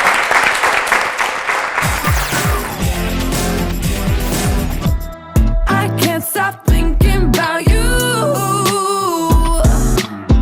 I can't stop thinking about you. I can't get high, I can't get by, I can't get through. Dua Lipa publikon këngën e re. Think About You titullohet kënga të cilën e ka shoqëruar edhe me videoklip. Thinking About You është një ripërpunim i hitit të këngëtarit amerikan Frank Ocean. Fantastike në këtë videoklip Dua Lipa. Unike, e guximshme dhe e papërsëritshme. Nën këto tre karakteristika që e spikasin, Eraj Strefi u rikthye në projektin e ri Red Room, të parën si artiste ndërkombëtare me kontratë pas mega suksesit të Bon Bon. Me një videoklip ndryshe, këngë me gjithë premisat e një hiti, vajza nga Prishtina shkruan para 2 ditësh kapitullin e ri vendimtar të një rrugtimi që akoma është në fillimet e tij. E krahas emrit Eraj Strefi, që po fortifikohet në muzikë, këngëtar tashmë po korr sukses edhe si imazh i firmave të ndryshme. Në sezonin e kaluar, Prive pati raportuar ekskluzivisht se ajo do të jetë imazhi i manikyreve të kompanisë Revlon, duke e pasur në pozitë Kylie Jenner. Kjo është reflektuar edhe në klipin e ri të dominuar nga ngjyra e kuqe.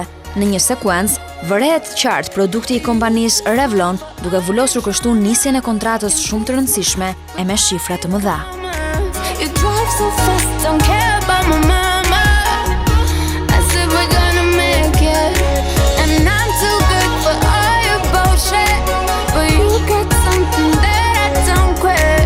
So let's pretend like we're too perfect, as if we're gonna make it. Jemi ne të rrituri që do shikojmë se si ata na shohin ne, fëmijët. Shpesh na është dashur që të hapim ato fotografitë e fëmijërisë, që të shohim veten, të rikujtohemi. Sa të pastër kemi qenë atëherë dhe sa pis jemi bërë me kalimin e kohës. 5 trupa, 5 zëra që t'jenë unison dhe në harmoni për të arritur sintonin e interpretimit të kërkuar.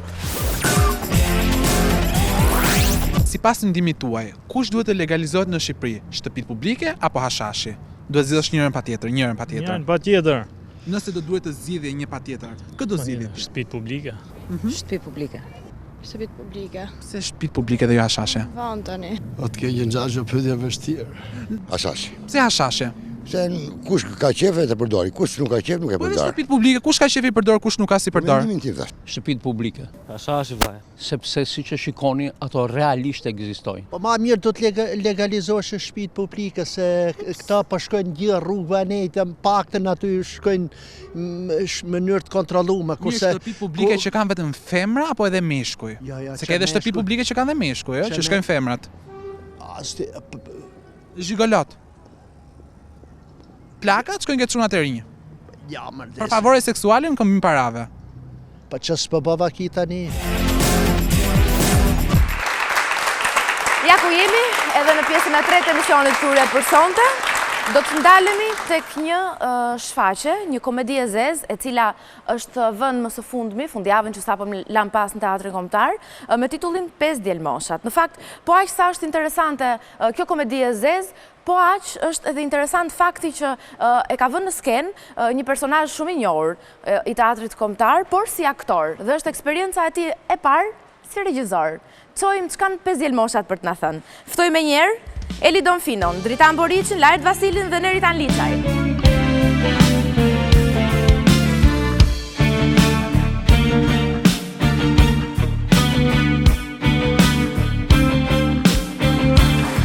Ja një gentleman. Jo erdhët 4, por të 5 do të zëvendësoj unë duke të.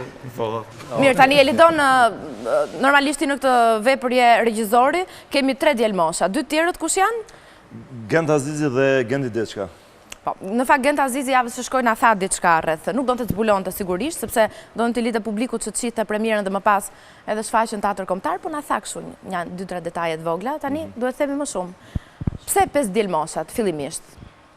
Të tërhoqi vepra për të bërë regjin, apo kishe kohë që kërkoje një vepër për të bërë regjin e një pjesë e një vepre? Do me thënë, fillimisht 5 djelë mosha, sepse dhe vetë vepra titullohet 5 djelë mosha, kështu që detyrimisht i kam 5. Jo, kjo është pak për e sigurt.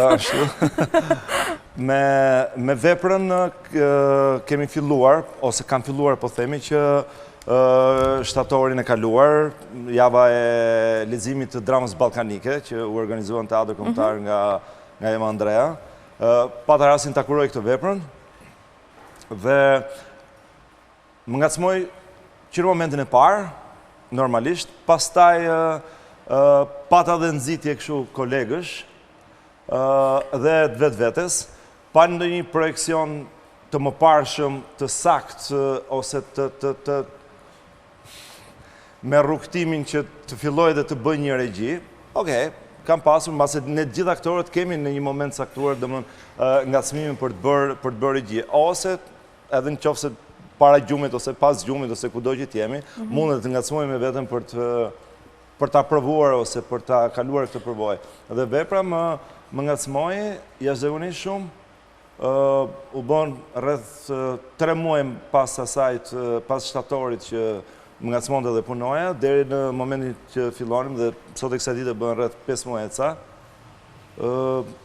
edhe erdhëm këtë pikë. Pesa numër fati, 5 muaj, 5 djelmoshat. Paka shumë, se është një puzzle i tillë. Vepra kështu ka filluar, ka patur, hap mas hapi, një ngacmim, një gjë. Ka historikun e vetë, ka apologjinë e vetë, edhe kjo, herë deri në këto. Mirë, le të flasim edhe pak më shumë, Elidon, për çështjen e subjektit, po themi. 5 djelmoshat, sikurse dhe ai publik që ka mundur ta shohë fundjavën që lan premten, të shtunën dhe dielën, dhe do ketë mundësi ta shohë edhe këtë javë të mërkurë, të premte, të shtunë dhe të diel. 5 djelmoshat janë, po themi, djelmosha, djem të moshës 11, 12 vjeç, të cilët luhen ndërkohë nga aktor jo të asaj moshe. Po. E para është vepra, është e destinuar dhe artifica, po themi, e autores është për të luajtur nga aktor profesionist. Po pse ka ardhur kështu? Jo nga djelmosha, nga 10-11 vjeçar. Edhe kjo është një lloj sfide përsa i përket dhe aktorëve, domethënë dhe punës. Çfarë ndodh me këto 5 djelmosha? Po pra, sepse vetë ngjarja ose subjekti tek 10-11 vjeçarët, këtë djelmoshat, ku është një ditë e shtunë pas dite që mblidhen në një vend tyre sekret, masi kanë kryer të gjithë javën detyrat e shkollës, kurse, gjitha gjërat me radhë, mblidhen në këtë ambient, në këtë vendin e tyre sekret që organizohen dhe luajnë lojët e tyre. Lojët fillojnë nga heronjt, të heronjt e kohës, sot po themi të kartonave dhe të filmave Spider-Man, Superman, Iron Man, me radhë, pastaj luajnë loja shtëpiash, ku ndërrohen, dikush bën maman, dikush babajin, pastaj vllajën e madh, vllajën e vogël, përsëri kryqëzohen, ndërrohen, pastaj luajnë lojë tjetër, luajnë gay dhe neonazist, dhe pastaj luajnë edhe një lojë tjetër, Hare Krishna, quhet, është një sekt besimtar që vjen nga hindut e lashtë. Pra, këta luajnë lojrat sipas mënyrës tyre, 10-11 vjeçar, që interpretohen nga aktor profesionist, është e destinuar e tillë dhe maksimalisht ose mundësisht jetë mosha maksimale. Unë zgjodha këtë moshë 45 vjeç, gati mesatare, sepse edhe vetë jam i tillë dhe më ka ngacmuar, dhe djalin e kam 11 vjeç.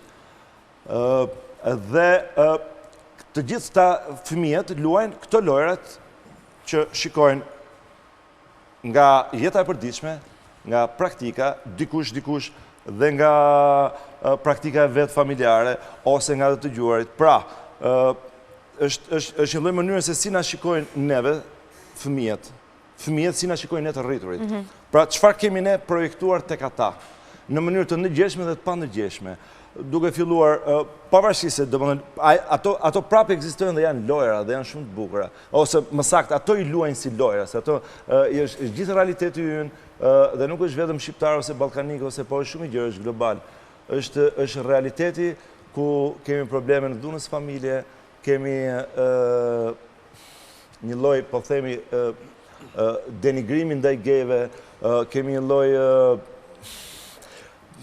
një dhunë ekstreme ndaj besimtarëve të mirë, se autori ka dashur dhe i ka shkuar në ekstrem të gjithë kësaj gjës. Mirë, të pyes edhe pak aktorët përsa i përket karakteristikave, Dritan, të rolit tënd, duke na treguar pak edhe si lindi bashkëpunimi, duke marrë parasysh faktin që Elidoni është hera parë që tenton regjin, kështu që mbase, nuk di, ka ekzistuar një lloj frike, një lloj. Me Elidonin, domethënë, kemi shekuj që njihemi, bëhet fjalë që në 90-ën. Kemi qenë shok të një klase. Po, keni bashkëpunuar si aktor, gjithsesi. Po, gjithsesi. Jo në këtë lloj pozicioni. Po, kështu ka nisur dhe profesioni i regjizorit. Nga disa aktor, doli njëri prej tyre, doli përpara dhe bëri regji për të tjerët. Absolutisht. Kështu që ishe i sigurt që... Absolutisht, po. Domethënë ndajmë të njëjtin fjalor mbi aktrimin, mbi regjin. Kemi bërë të njëjtën shkollë, kemi pasur të njëjtit pedagog. Një telefonat, erdhi me email teksti, mbasi e lexova, ka qenë kohë shumë e shpejt, mbas 2-3 orësh që e lexova, thash po, cilin nga jam nga këta djalosh. Më tha, quaj Vlash, dhe çbëjnë këta djaloshe, ta luajnë. Shumë bukur, teatri është një lojë, po luajmë atëherë. Si është Vlashi? Vlashi është, domethënë, është një fëmijë 10-11 vjeçar i programuar në për shkolla, në kompjuter, në gjithë shka, por si edhe 4 të tjerët kanë një ditë të shtunë, kur nuk ka as mësime, as kurse, as gjë, ku mblidhen në një vend dhe luajnë aty. E vetmja ëndër e tij, e cila është e programuar dhe nga familja, sepse teatrin e ka drejtor, ëndra e tij është që në fund unë do bëhem drejtor. Pra kaq, domethënë kjo është ajo çfarë unë mendoj që ka qenë një gur themeli për këtë personazh. Por kryesorja është që do luaj. Po. Lajert? Denisi është një djalë që nuk do të bëhet drejtor para apo pas zgjedhjeve, nuk e dim akoma destinacionin e tij, por që... E ka fjalën për zgjedhje Sloveni, jo, se është autori sloven. Po, edhe në përgjithësi uren gjithë aktivitetet fizike, nuk para i pëlqen, pa çka se merr pjesë, edhe Discovery Channel që e shef gjithë ditën, edhe atë nuk boring i duket dhe ajo e mërzitshme, dhe do e shohim gjatë pjesës që në një farë mënyre përpiqet të jetë një lloj rregullatori midis një ekuilibri për të vazhduar lojën. Është gjithmonë do të ndërhyj për të ecur edhe një çik më poshtë loja, apo dikush kur hyn më shpejt, mërzitet, do që ndiqen pak strikte rregullat e lojës. Interesante është edhe tek reagimi i publikut me sa kemi parë në këtë fundjavë. Këtu të citoj edhe shifrën 5 që ti e fillove pak më përpara, po Elidoni ka 5 muaj që merret me 5 djelmoshat, dhe ne kemi dhe 5 shfaqe ende në teatrin kombëtar, kështu që nxitoni nga e mërkura deri të dielën.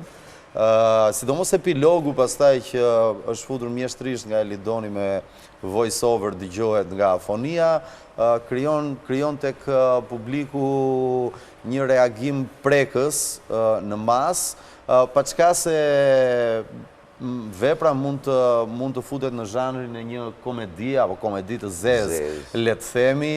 Është shumë interesante të t'jepet një sfidë në një moshë të caktuar, ti të afrohesh tek një djalosh 10, 11 apo 12 vjeçar dhe të shohësh se si janë fëmijët e sotëm, çfarë i tregojnë dhe çfarë nuk i tregojnë prindërve, kush janë lojrat që luajnë dhe si reagojnë dhe çfarë kontaktesh kryojnë me njëri tjetrin. Pastaj mendoj është edhe një rast unikal ku mund të vi shohësh për shembull Neritan Liçajn që bën mamin, Dritan Boriçin që bën një babi, unë që bëj dhe mamin dhe babin në një moment. Po kur bën djalin e vogël, se babajin e bën ai, e bën 24 orë. Të gjithë pastaj që jemi 10-11 vjeç. Pastaj kur shikosh Neritan Liçajn që bën gejin. Unë mbaj mend Castro të dielën që erdhi pas shfaqjen ishte i përlotur kur u takuam. Jo tamam, por gjithsesi ishte i prekur. Ishte një lloj që bën Derkucin. I prekur. Po prekesha. Neritan? Unë kam unë luaj Kristofori. Kristofori. Dhe është ai për cilin kam pak informacion në krahasim me 4 djelmoshat e tjerë. Për familje nuk flet fare. Është një fëmijë që kërkon gjithmonë të falur, pra është një lloj viktime e bulizmit. dhe ka fatin më të veçantë, të gjithë të 5 djelmoshat kanë fat të veçantë, Kristofori e ka më të veçantin nga të gjithë. Kërkon gjithë kohës të jetë aktiv që shokët ta pranojnë, përpiqet gjej familjen të shokët. Dhe fatin e Kristoforit ta e zbulojnë në teatr, është më bukur, mos e zbulojmë. Është personazh hiperenergjik, shumë interesant, që të bën të qeshësh, po njëkohësisht edhe të qash. Kjo është një pjesë jashtëzakonisht e bukur, autorja shumë e mençur, Elidonia ka kuruar me shumë kujdes, djemt kanë bërë një punë të mrekullueshme, por unë do të shoh këtë që mund ta trajtosh si të duash. Edhe fars mund ta trajtosh. Mund ta trajtosh dhe tragjedi. E gjetëm dhe arsyen se ka qarë Castro. Kjo është, për mendimin tim, është mjeshtri e autores. Mund të trajtosh fars, ditë zesi e kemi trajtuar ne, po edhe tragjedi mund të trajtosh. Është një mrekullim. Dhe këtë nuk e them sepse jemi pjesë e këtij spektakli dhe kësaj shfaqje teatrale, po sepse është. Elidon, mbetemi pak shfaqja të nxit që ta shohësh prapë. Për shkak këtë javë do shkoj prapë herë dytë. Nuk e di nëse patën ja 2 moment në erin, duket me Laertin pati një moment ose ishte pjesë që u rrëzuat barka si të dy, duket apo jo? Ishte pjesë e skenarit? Po sigurisht jo, gjithçka është donat shtriem barka. Okej. Ka qenë menduar nga Elidoni, jo kështu. Sigurisht. Elidon? Aktori gjithmonë, aktori mirë. Ne ku mendojmë aty. Kornizën që vendoset nga regjisori dhe brenda asaj kornize pastaj përpiqet të mbush me atë që ka ai. Pra dhe këtë javë që do vi, do shtrim. Do rrezohemi patjetër. Jo, po desh hajde rrezoh dhe ti me ne. Do të tentoj dhe unë për diçka rreth konceptit regjizorial të kësaj pjese. Meqense dhe Neri tha që mund të trajtohet në format ndryshme, ty ç'të shtyu, si e ke trajtuar? Dhe është interesante edhe fakti që pjesë e ekipit, le të themi, është dhe Ema Andrea. Ti ke punuar edhe me lëvizjen skenike edhe? Edhe Kliton Zguri, konsulent psikolog.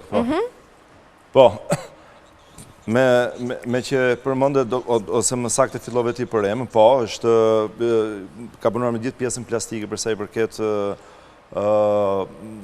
energjisë, trajtimit, konfigurimit të imazhit, do me thënë të fëmijëve, dhe pjesa psikologjike, po themi, sepse edhe në këtë rast ishte ka një vështirësi përsa i përket ne sigurisht që dim të lexojmë dhe zbërthejmë dhe analizojmë, por duke qenë një moshë 10-11 vjeçare dhe miku dhe kolegu im në këtë rast bashkëpunëtori, domethënë Klitoni, më ka ndihmuar dhe ka punuar përsa i përket zbërthimit të shumë elementëve dhe janë të gjithë këto mendimet, emocionet e brendshme, të treguara, të pa treguara të fëmijëve, për cilët kemi punuar për t'i zbërthyer deri në fund. Atëherë, për konceptin, unë do ta përmbledh shumë shkurt për një arsye. Në momentin e parë kur e kam lexuar, duket sikur është, domethënë, e tëra një lojë dhe kalon, domethënë shumë shpejt. Pastaj ka një moment të dytë, të tretë e me radhë. Dhe vërtet që këta janë djelmoshat që luajnë, domethënë e trajtojnë të gjithë realitet, e trajtojnë si lojë. Se ata thjesht luajnë. Dhe koncepti dhe zbërthimi dhe puna ime dhe e të gjithëve bashkë ka konsistuar këtu, që jemi ne të rrituri që do shikojmë se si ata na shohin ne, fëmijët. Pra, nuk mund t'jetë vetëm një lojë inocente e pafajshme, domethënë fëminore, moshës 10-11 vjeçare. Brenda saj kur e lexon ti gjen edhe mjaft ekstrem dhe dhunë, sepse autorja e ka çuar deri në këtë ekstrem fenomenin. Pikërisht për të na bërë ndërgjegjshëm dhe për të thelluar, për të thirrur edhe për të rithirrur memorien tonë, atë që kemi, do më thënë që projektojmë këtë fëmijët, që largohemi, na duke si kur jemi, por dhe nuk jemi, pra na jep nëpërmjet këtyre fëmijëve, këtyre 10-11 vjeçarëve, e gjithë realitetin tonë. Disa problematika të rëndësishme, nuk ka prekur gjithë problematikat e botës, normalisht, sepse janë shumë, po themi nëpërmjet 5 lojrave, 4 lojrave, 3 janë ato që janë më të rëndësishme dhe janë globale. Dhe ata i trajtojnë si lojë. E gjithë detyra jonë dhe koncepti im ka qenë të thellojmë dhe të zbërthejmë nëpërmjet lojës se ku është problematika për të ndërgjegjësuar veten ne të rriturit. Kjo nuk është ta shikojnë 10-11 vjeçarat. Ata thjesht janë dhe luajnë si lojë. Ne duhet të shikojmë nëpërmjet lojës tyre këtë realitet. Pra, është një lojë ku mund të jetë argëtuese në rrafshin e parë, po themi, dhe pastaj është shumë dramatike gjithë thellësia e kësaj që ndodh. Dhe tu ka konsistuar i gjithë koncepti për të zbërthyer dhe për ta çuar thelbin tek të rriturit, tek ne prindërit, në ndërgjegjen akoma më të madhe që kujtojmë sikur jemi 100% ke fëmijët tanë, por nuk kemi, sepse shpesh nuk e dim se si luajnë, nuk e dim se si mendojnë. Mendojmë që e dim. Në fakt, në dukje, roli një 11 vjeçari, një gjë mbase e thjeshtë dhe shumë e thjeshtë jo, se dhe për të kthyer mbrapa edhe për të kujtuar lëvizjet apo sjelljet e një djaloshi 11 vjeçar nuk është kaq e thjeshtë. Por përpos kësaj, edhe këto projektimet dhe detyra shumë të vështira që sqaroi Elidoni. Më duket që nuk kanë qenë role as pak të thjeshta. Është sfidë. Aktori e ka më të lehtë të bëjë një ose të moshës vetë ose më të rritur se sa vetja, sepse e shef, kjo është një kthim mbrapa. Shpesh na është dashur që të hapim ato fotografitë e fëmijërisë, që të shohim veten, të rikujtohemi. Sa të pastër kemi qenë atëherë dhe sa pis jemi bërë me kalimin e kohës. Vërtet ka qenë një punë me pasion, por kryesorja ka qenë një frym grupi shumë e mirë. Kemi kaluar jashtëzakonisht shumë mirë me njëri tjetrin. Elidoni e ka arritur ta realizoj.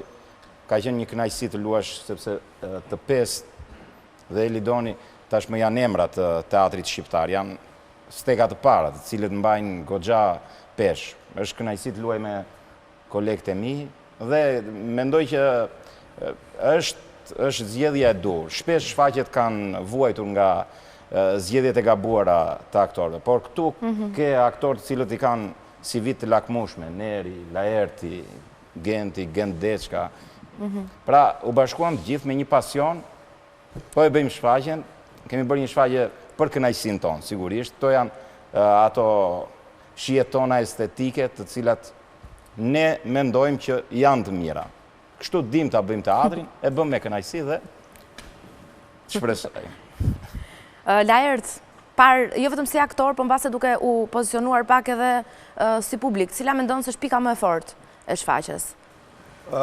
Do vazhdoja këtë që thot tani, pika më e fortë e shfaqjes është të shohësh 5 aktorë në skenë që kanë ullur pothuajse 30 vjet nga mosha e tyre, kanë zbritur te 11-12 vjeçari dhe e gjitha kjo fryma e përbashkët dhe mënyra se si është punuar për të lidhur, për të formuar ky grup, mendoj se është pika më e fortë e shfaqjes, të shohësh 5 trupa, 5 zëra që t'jenë unison dhe në harmoni për të arritur sintonin e interpretimit të kërkuar si nga Elidoni, po edhe atë që kërkon vetë autoria, Simona Semenic, e cila këtu të theksojmë është një autore që vitet e fundit është vlerësuar disa herë me çmimin e parë të dramaturgjisë në Sloveni. Pjesa në fjalë ka marrë deri tani është pjesa më e vlerësuar në Sloveni dhe kjo ishte një intuit shumë e fortë e Elidonit që e zgjodhi pjesën për ta nga leximi për ta kaluar pastaj në vënien në skenë për të ardhur siç erdhi premierën për publikun në fundjavën që kaloi. Mirë, Ner, nuk po të pyes në këtë momentu, pasi do të marrë direkt pasi Genti të cili këngën e tij, do të marrë tek 5 panjora, të bëjmë një bisedë bashk. Genti? Kemi një këngë nga Guano Apes.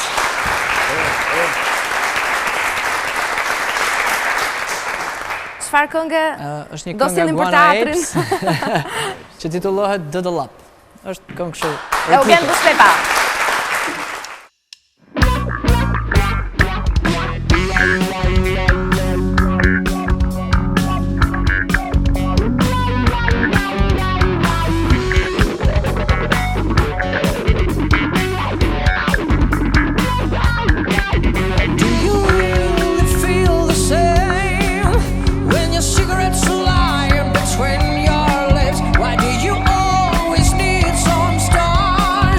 There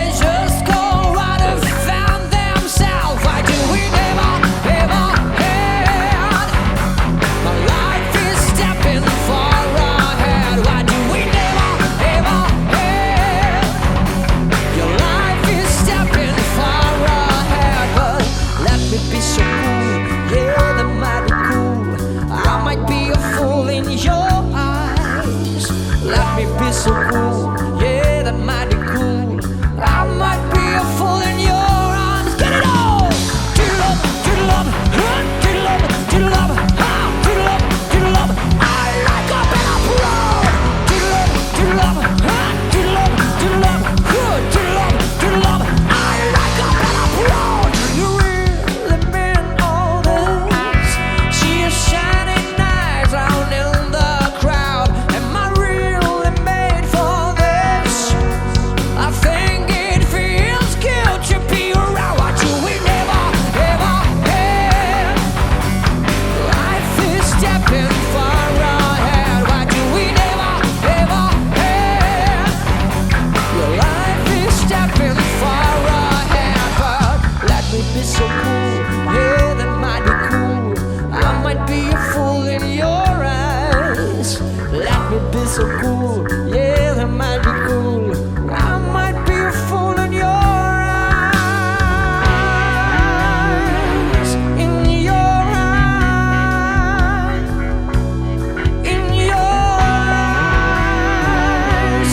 In your eyes.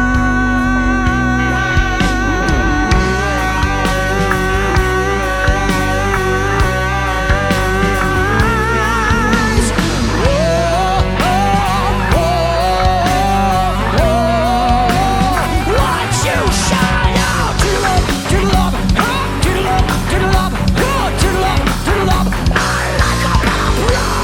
To love, to love, to love, to love, to love, to love. I like a better pro. Am I made for your girl? Never ending, never ending. Am I made for your girl? Never ending, never ending. Am I made for your girl? Never ending, never ending. Am I made for your girl? Never ending, never ending. To love, to love, to love, to love, to love, to love. I like a better pro. To love, to love, to love, to love, to love, to love. I like a better pro. Faleminderit Genti. Dhe ja ku ndodhem tu me aktorin Neritan Liçaj. E di Neritan që ke disa gjëra shumë interesante për të na thënë në këtë rubrikë që ne kemi quajtur 5 panjorat, për shkak që të ftuarit që kemi në këtë kënd të zbulojnë diçka nga jeta e tyre që mbase publiku nuk e di. Kështu që le t'ja fillojmë së bashku me momentin më të bukur dhe momentin më të vështirë që ti ke patur në jetë. Po, është vërtet, kam pas jetë vërtet interesante, në drejtë. Edhe kam jetuar mirë në mënyrën time. Ka qenë momenti kur u arratisi me motër. Unë isha një fëmijë i lumtur i socializmit, në kuptimin prindrit me punë shumë të mira, familje lufte, të privilegjuar, me biografi të mirë, lice artistik për skulpturë, akademi, institut të arteve për regjizur. Një momenti me motër kërcet dhe ikën, e dërguar nga shteti, nga diktatura për punë, ikën arratiset dhe ne konsiderohemi familje armike e popullit. Familje deklasuar. Dhe normalisht fillojnë persekutimet. Nuk mund të them se ishte një persekutimi ma, sepse familje tjera janë shkatruar komplet, por prindri fillojnë nga partia, mua më pezulluan një vit shkollën, sepse ishte sektor ideologjik dhe normalisht Instituti i Lartë i Arteve kaloi, çunat e din shumë mirë në sit, shumë mirë kaloi, duhet të kishe PPSH 10, letërsi 9, biografi të mirë, atëherë s'ka qenë si tani. Dhe normalisht aty filloi persekutimi, përndjekja, që prapë them, në krahasim me çka kanë hequr tjerët, nuk ka qenë asgjë. Por t'je ndjeje se si një moment ishe një lodër në dorë të kujdo që mund të rrihte, të dhunonte psikikisht, fizikisht, si ti donte qefi, dhe ti nuk ishe më nga gjitha e fëmiri e lumtur, ku çdo gjë të bëj me porosi, ti e gje veten që ishe një dele e qelluar me shpullat në vath. E kuptoj që ishe një asgjë. Çfarë ndodhi më pas? Çfarë ndodhi me ty? Me mua asgjë. Çfarë bëre? Filluan lëvizjet studentore, sepse koha ishte shumë afër dhe në fakt e regjimit i kishin rënë dhëmbët. Mbas aty më motre u arratisën Papa Vramët, kush e mban mend Tiranës së vjetër iku një Minella, oficer i lartë i policisë, çau kufir me IFA me një 18 veta, iku një anier, domethënë nuk ishte më fuqi regjimi të merrej me persekutim. Plus jemi sinqert, Alia ishte pak më liberal.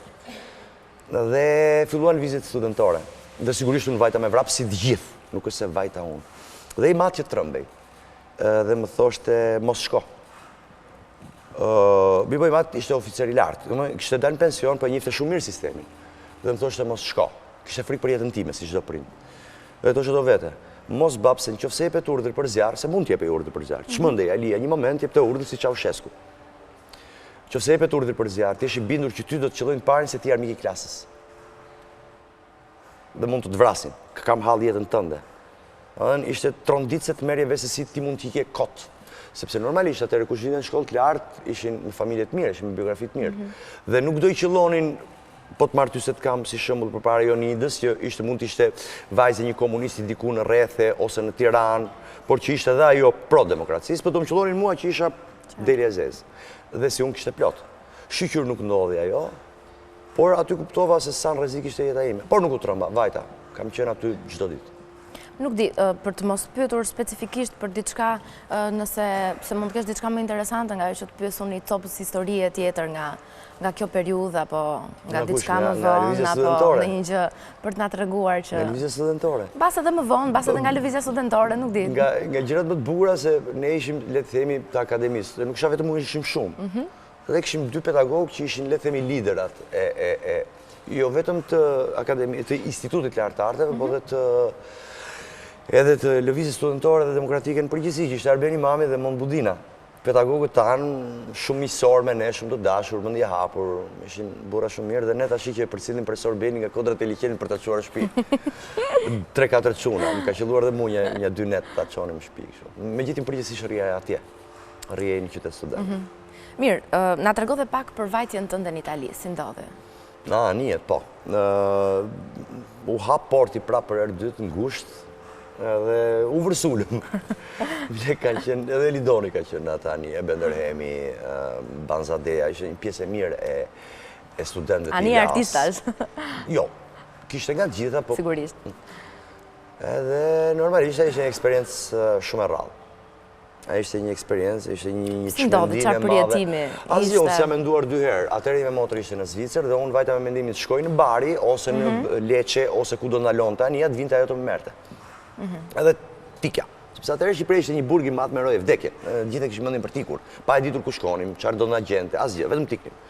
Dhe shumë vet ka pasur dhe humbje jete në atë udhtim.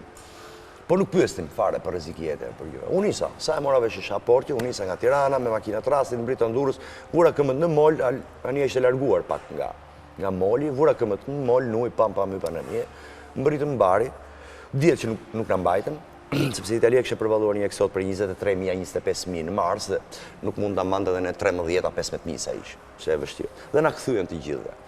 Por 5 ditë asaj eksperience kanë qenë është sikur ta marrë njëri zemrën e ta shtrydhë dhe i mirë me dorë po fort. Është një eksperiencë e jashtëzakonshme. Besoj nuk e kam përjetuar vetëm unë, kështu po e kam përjetuar një pjesë dërmuese atyre që ishin atje. Dhe drama e madhe ishte që na kthyen mbrapsht. Ngelen vetëm ata që ata i quajtën irriducibili. Ishin këta gjithë që ndje spaqin kanë vdekur gaz të fortit e Tiranës. Në Tiranë në rini, rebel, sigurisht rebel për një ditë më të mirë, për një të ardhme më të mirë. Ndërkohë tashmë një aktor shumë i dashur për publikun, por nuk di, a ke patur ndonjë ëndër nëse nuk do ishe bërë aktor, për shembull, një ëndër tjetër, çfarë ke dashur të bësh, mund të ishte bërë në Eritane? Që i vogël kam qenë dalë në hapësirë. Është një ëndër e paralizueshme, as diskutohet, por kam pas shumë ëndër dilja në hapësirë, domethënë për te fluturimit normal, dilja në hapësirë. Dhe kam ëndër sot e kësaj dite, po e di që nuk të realizohet kur. Nuk e di, prandaj është apo është dëshirë për të. Duhet jetë një eksperiencë dhe një përvojë e jashtëzakonshme pa përshkrueshme. As unë nuk e di qartë si duhet jetë kjo eksperiencë, prandaj edhe më josh kaq shumë. Nëse do të vinte mundësia do guxoj edhe në këtë pikë. Pa u menduar as një sekond. Pa marrë parasysh riskja apo. Ka qenë eksperiencë e bukur edhe si vajta emigrant në Itali, se isha më mbrapa emigrant në Itali. A ishte histori shumë e bukur, ishte histori prallë. Kur u kthyem nga Eksodi bashkë me shqiptarët e një grupi të që quhet Pegasus. Ka qenë një Mimo Ligure, mos gaboj, ka pasur një gazetar shumë i mirë. Edhe ai intervistoi të kthyer, fshatarë, punëtorë, pa punë, ushtar nuk u kthyen, fakt i mbajti Italia ushtarët. Edhe më intervistonte mua si student, pse doje të shkoje, bërë një speciale tek Rai 3 ka qenë, e më shumë mirë. Dhe një nga pyetjet që më bëri gazetari ishte pse doje të vije në Itali. Dhe përgjegjeshte shumë e thjeshtë, të punoje edhe të studioje për një të ardhme më të mirë. Këtë intervistë shikon një presidente e një shkolle private në Torino. Dhe e goditi kjo intervistë. Dhe një ditë bukur më vjen një letër, se nëpërmjet gazetarit kishte marrë kontaktet e mia dhe më vjen një letër në shtëpi, që unë e mora si lojë fillimisht, që kam parë intervistën tënde etj, unë mund të bëj të vish në Itali. Nëse je dakord, të shkruaj po se jo, i vajtëm 18 po. Dhe ajo bëri gjithë dokumentat, në Ministrinë e Jashtme, dhe unë bërrita një ditë të bukur në Itali, si aga, me permese sojourno me të gjitha. Me vizë 2 vjeçare, që ishte shumë e vështirë atëherë të merrej, flasim për 92-shin. Edhe ka qenë një eksperiencë shumë e bukur. Të të vi një ditë e bukur dhe të të vjen një mirëbërës dhe të urdhëro, çfarë do? Do të punosh po shumë mirë, hajde, me një punë shumë të mirë. Falenderoj shumë për këto histori që ndave, me mua dhe me publikun shqiptar, dhe sigurisht edhe duke të uruar shumë suksese dhe tek shfaqja në këtë javë në vijim të 5 djelmoshat. Kthehemi në panel.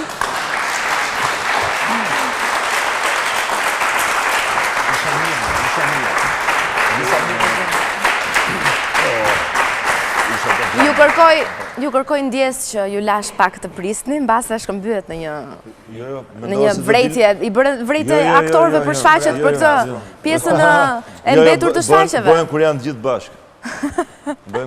bashkë. Unë do doja kam sekondat e mia të falenderimit. Sigurisht, pasi një projekt, sigurisht që pjesën që publiku ka kontaktin kryesor janë aktorët, Jeti Elidon, por ka dhe atë që fshihet që shumë rëndësishme. E filloj me aktorët dhe me 2 djelmoshat që nuk janë prezent për arsye objektive, Genda Azizi dhe Geni Deçka. Në fakt Gentin mund ta kishim ulur edhe aty. Po e filloj me ata që nuk janë prezent, thash për arsye objektive, që i falenderoj, Itan Buriqin, Leret Basilin, Neritan Liqen, Ema Andrean, Piton Zguri, Algiona Aga është asistenti ime. Gent, si thot Neri. Kam me radhë, falenderit. Falenderoj Bashkia Tiranë, të gjitha ata që bënd të mundur, këtë projekt, Digitalbi, i shpikime dhe gjithë. Neve duart rokasin vetëm për Digitalbin këtu. Jo, shumë mirë. City Radio, Ministria e Kulturës dhe Teatrin Kombëtar. Dhe edhe mua që të ftova në emision. Po, dakord.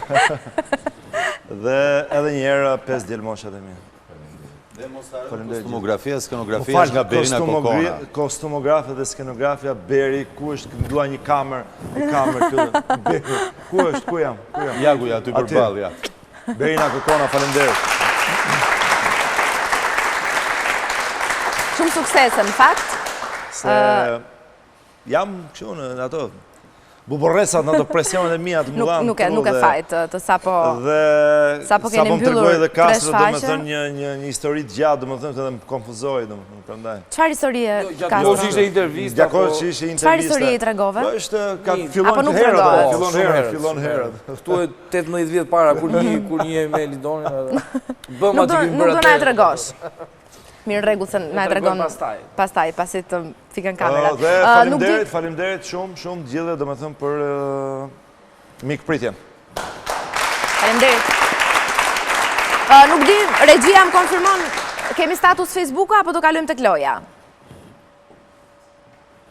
Kemi status. Ema Andrea, e letë dhe e trisht të zgjedhësh për me qenë viktim në shoqëri. Më dukeni të gjithë Jezu që po vuani për mëkatet e kësaj bote. Lutem, thjeshtohuni pak. Çfarë mendimi keni? Laerti për këtë status të temës? Po, problematikat shoqërore janë të ndryshme, pastaj varet nga këndvështrimi se cili, si mund t'i drejtohet njerëzve që kanë një aktivitet të ndërsjellët në këtë rrjet social. Dritan, ke ndonjë... Sigurisht që ka të drejtë. Në këtë shoqërinë tonë, shpesh kemi shumë idhuj pa krema, si që do thoshte Migjeni. Në rastin konkret, një krahasim me Jezusin, do thoshte që e shumëzojmë pikërisht atë që e kemi etalon në shumë pjesë të tjera, dhe kjo, dhe shoqëria është vërtet për të ardhur keq më pas. Dhe roli viktimës në shoqëri është shumë, do të thosha shumë i pështirë. Dhe si që duket në Shqipëri, ky viktimizim tashmë është kthyer në epidemi. Bashkohem me atë çfarë është shkruar aty. Castro, jo viktimizim, por thjeshtësi. Qëndron deri diku, ema mbasi ka rënë pak më shumë, por gjithsesi jetojmë në një shoqëri ku jezuitët na janë shtuar pa fund. Ta pseudokryqëzatat, kryqëtarët, të kryqëzuarit nga ana sociale. Në i koment shumë pëlqen një like i Ahmet Dursun aty. Në japni pak dhe komentet. Neri? Shoqë për te i kalon kufit e ema. Elidon që përqëtuar, apo për të komentuar, apo... Jo, okej, sigurisht e sakt dhe ka drejt, por unë duke i referuar dhe një ati emrit... Ahmetit? Emrit, no, jo, emrit të shenjtit Jezu, të gjithë teologët ose predikimet ose njerëzit e mençur, njerëzit e mirë, njerëzit e qetë, predikojnë dhe thonë njeriu t'i shërbej njeriut. Pra, është gjithmonë duke përtëlquar energji pozitive. Kjo është detyra Homo sapiensit që kur e krijoi Zoti, domethënë botën, tokën, gjithçka me radhë, është t'i shërbej, domethënë njeriu t'i shërbej njeriut. Dhe as të mos i largohet përgjegjësive, dhe as të mos të transportoj përgjegjësi tek tjerët. Mjafton që, dhe ka jashtëzakonisht shumë drejt, mjafton që njeriu t'i shërbej njeriut, lëshoj energji pozitive dhe bota do ishte shumë e mirë. Mirë, 5 djelmoshat sigurisht që luajnë në sken, dhe Elidoni na shpjegoj dhe paka shumë lojrat që luani, por do të luani edhe këtu, në thurje. Castro qohet vetë në këtë pikë, nuk ka nevoj shumë. Le të luajmë një loj. Një loj shumë interesante, bukur. Zarfat janë aty. Kemi 2 zarfa këtu që janë 2 tituj filmash, kryesisht është kinematografi, kinematografi maqedone, me që po hynë në masë në Shqipëri edhe... Po shajë që vjetë në ballë? Jo, e në ballë është e kaluam. E kaluam atë në ballë. Ka rreth 1 orë, diçka. Po, e kaluam atë, po, më fani se ishe. Kjo është... Prit. është një film. Castro po bën këtë të dytin, në? Të dytin, po. është një film shqiptar. Jo, është shqiptar. është Maqedon. Kurbien Maska. Kurbien Maska. Ajo është realizim socialist, Kurbien Maska. I kove të fundit? Jo, para vite 90, sigurisht. Film Maqedonës? Është shqiptar. Po që mbore në Maqedoni, se sa mora vesh, që më tha? Kod ishte një rrugë në Shkupe. Nga që i ere për andej. Për t'ju nga të ruar. Për shembe një dhujt. Jo, tash 2 maska, një... Strada në ekran. Jo. Ka qenë një film. Po, more. Qarë ju kujton? Ka mu provim, histori filmi. Disa ftyra që... Ka qenë cover i real i filmit kam përshtypjen, nuk me erdi... Para 90-ës, fa? Po të letemi 82, 84. 2 ermat. Jo. Jo, më e 2 ermat. Nga maska është... Ajo nga të smoj. është njëti regjizor, gjithsesi. Ajo ka thërë... Ka Belgjiu regjizor? Po. Pa tjetër, por dersa aty ka Ka patur një këngë shumë të bukur këtë filme. Që edhe sot e kësaj dita këndohet, pëlqehet. Unë për shumë dhe mbaj si di në makinë. Tela për violin. Jo tela për violin, ka qenë, prit më s'po vjen titulli. E kam parasysh filmin. Ore, maska ka thelba po jo? Po, ka, sigurisht. Atëherë është... Gimbajko ka pasat klon. Edhe ka, bën sens edhe një ftyrë kështu dhe një kështu. Neri e ka, do më s'po kujtohet titulli. Ka një kështu, kur qesh dhe kur qanë, jo s'ka të tillë. Sa mirë që po i harrojmë sa filma. Shumë mirë, Vishinin, du t'i harrojmë të gjithë. Jo. Është Berti, Sicilia, Në fakt, është Mirushka Bashi, është ajo këngëtarja. Është ky çuni që ka ikur në Spanjë, që është Amerikë. Neri ti po thuaj se i gjete vetëm titullin. Ky është filmi. Vajzën që bjen dashuri me një kompozitor që e luan ky çuni që ka ikë në Spanjë. Andi Bega mund t'ju them. Andi Bega, s'po më kujtohet titulli. Pa jo, Pranvera. Kjo është. Buzë qeshi, motra im. Jo, derisa, hajde, 4 burra aty të që.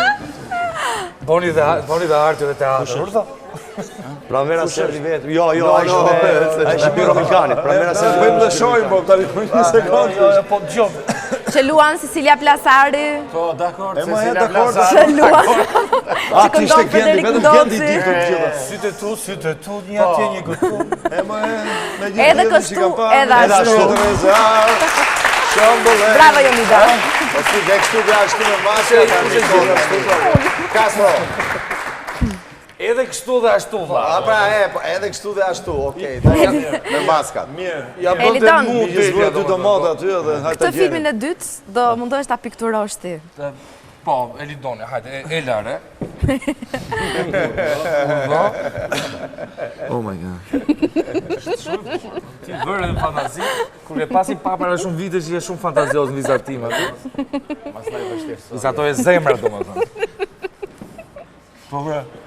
Ja, një sekundë, një sekundë, po, pa ti. Një du ta zbërsej. Se s'kemi ko, nuk kemi... Unë da e shkruj direkt. Mundohu. Vizet dhe një thikë. Faktë me Nerin do e marrim nga titullin direkt se është piktor. Dhe dizenjator. Sa bukur, knaqëm.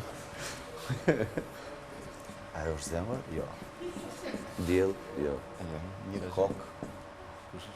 Mirë, unë jam në rolin të gjithë dhe unë të ndihmoj. Jo, ti e di Castro, ti e di. Nuk e pash.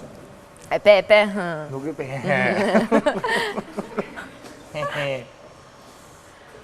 Kush aktor është ky olla?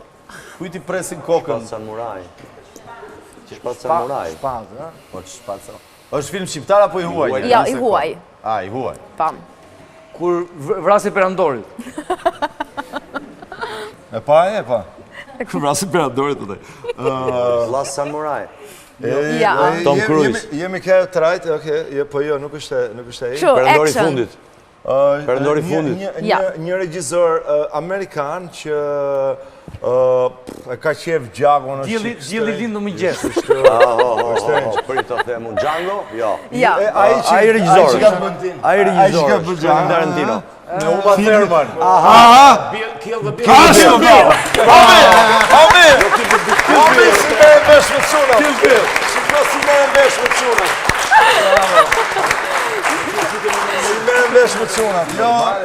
Mirë, digjo, Elidone. Jo, nuk ikën ti. Ti nuk ikën. Tani, unë kam qef ndë njerë për shembull që e lë ta mbyll njerë, 2 herë kam bërë gjithsej ta mbylli Castro emisionin, por sonte do ta mbyllësh ti emisionin. Jo, mbyllet ti sepse jemi në fund. Bëj falenderimet që ke për të bërë. Po, falenderimet do me thë falenderimet i bërë, por për publikun. Falenderit që ishit sonte në thurje dhe që në ndoqet të gjithë. Mos haron nga e mërkura në të djel. Po, pa tjetër, nga e mërkura në të djel e janin teatr kombëtar, shikoni shfaqen 5 djel moshat, e janin teatr.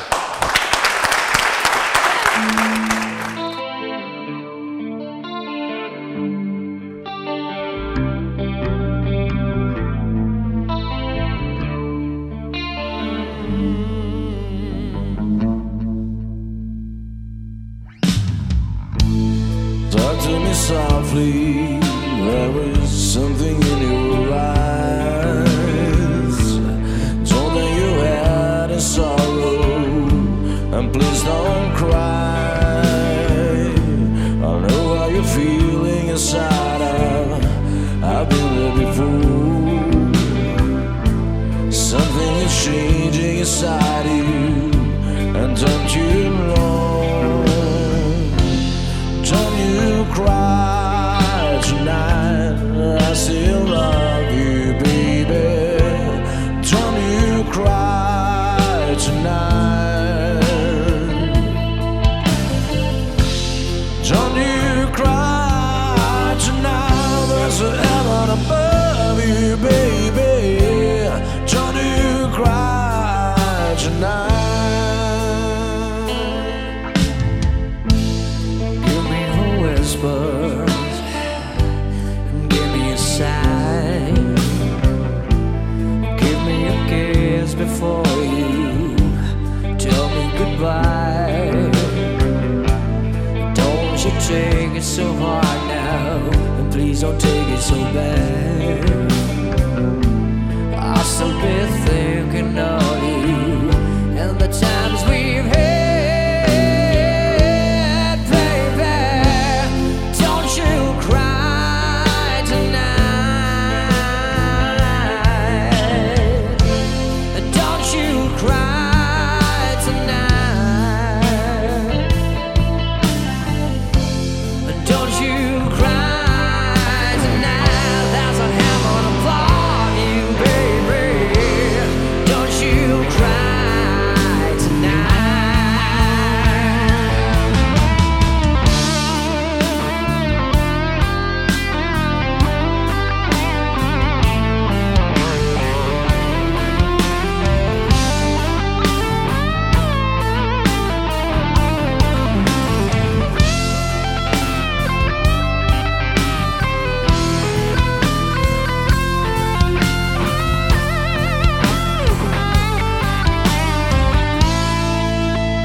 Everybody's trying to please me, baby.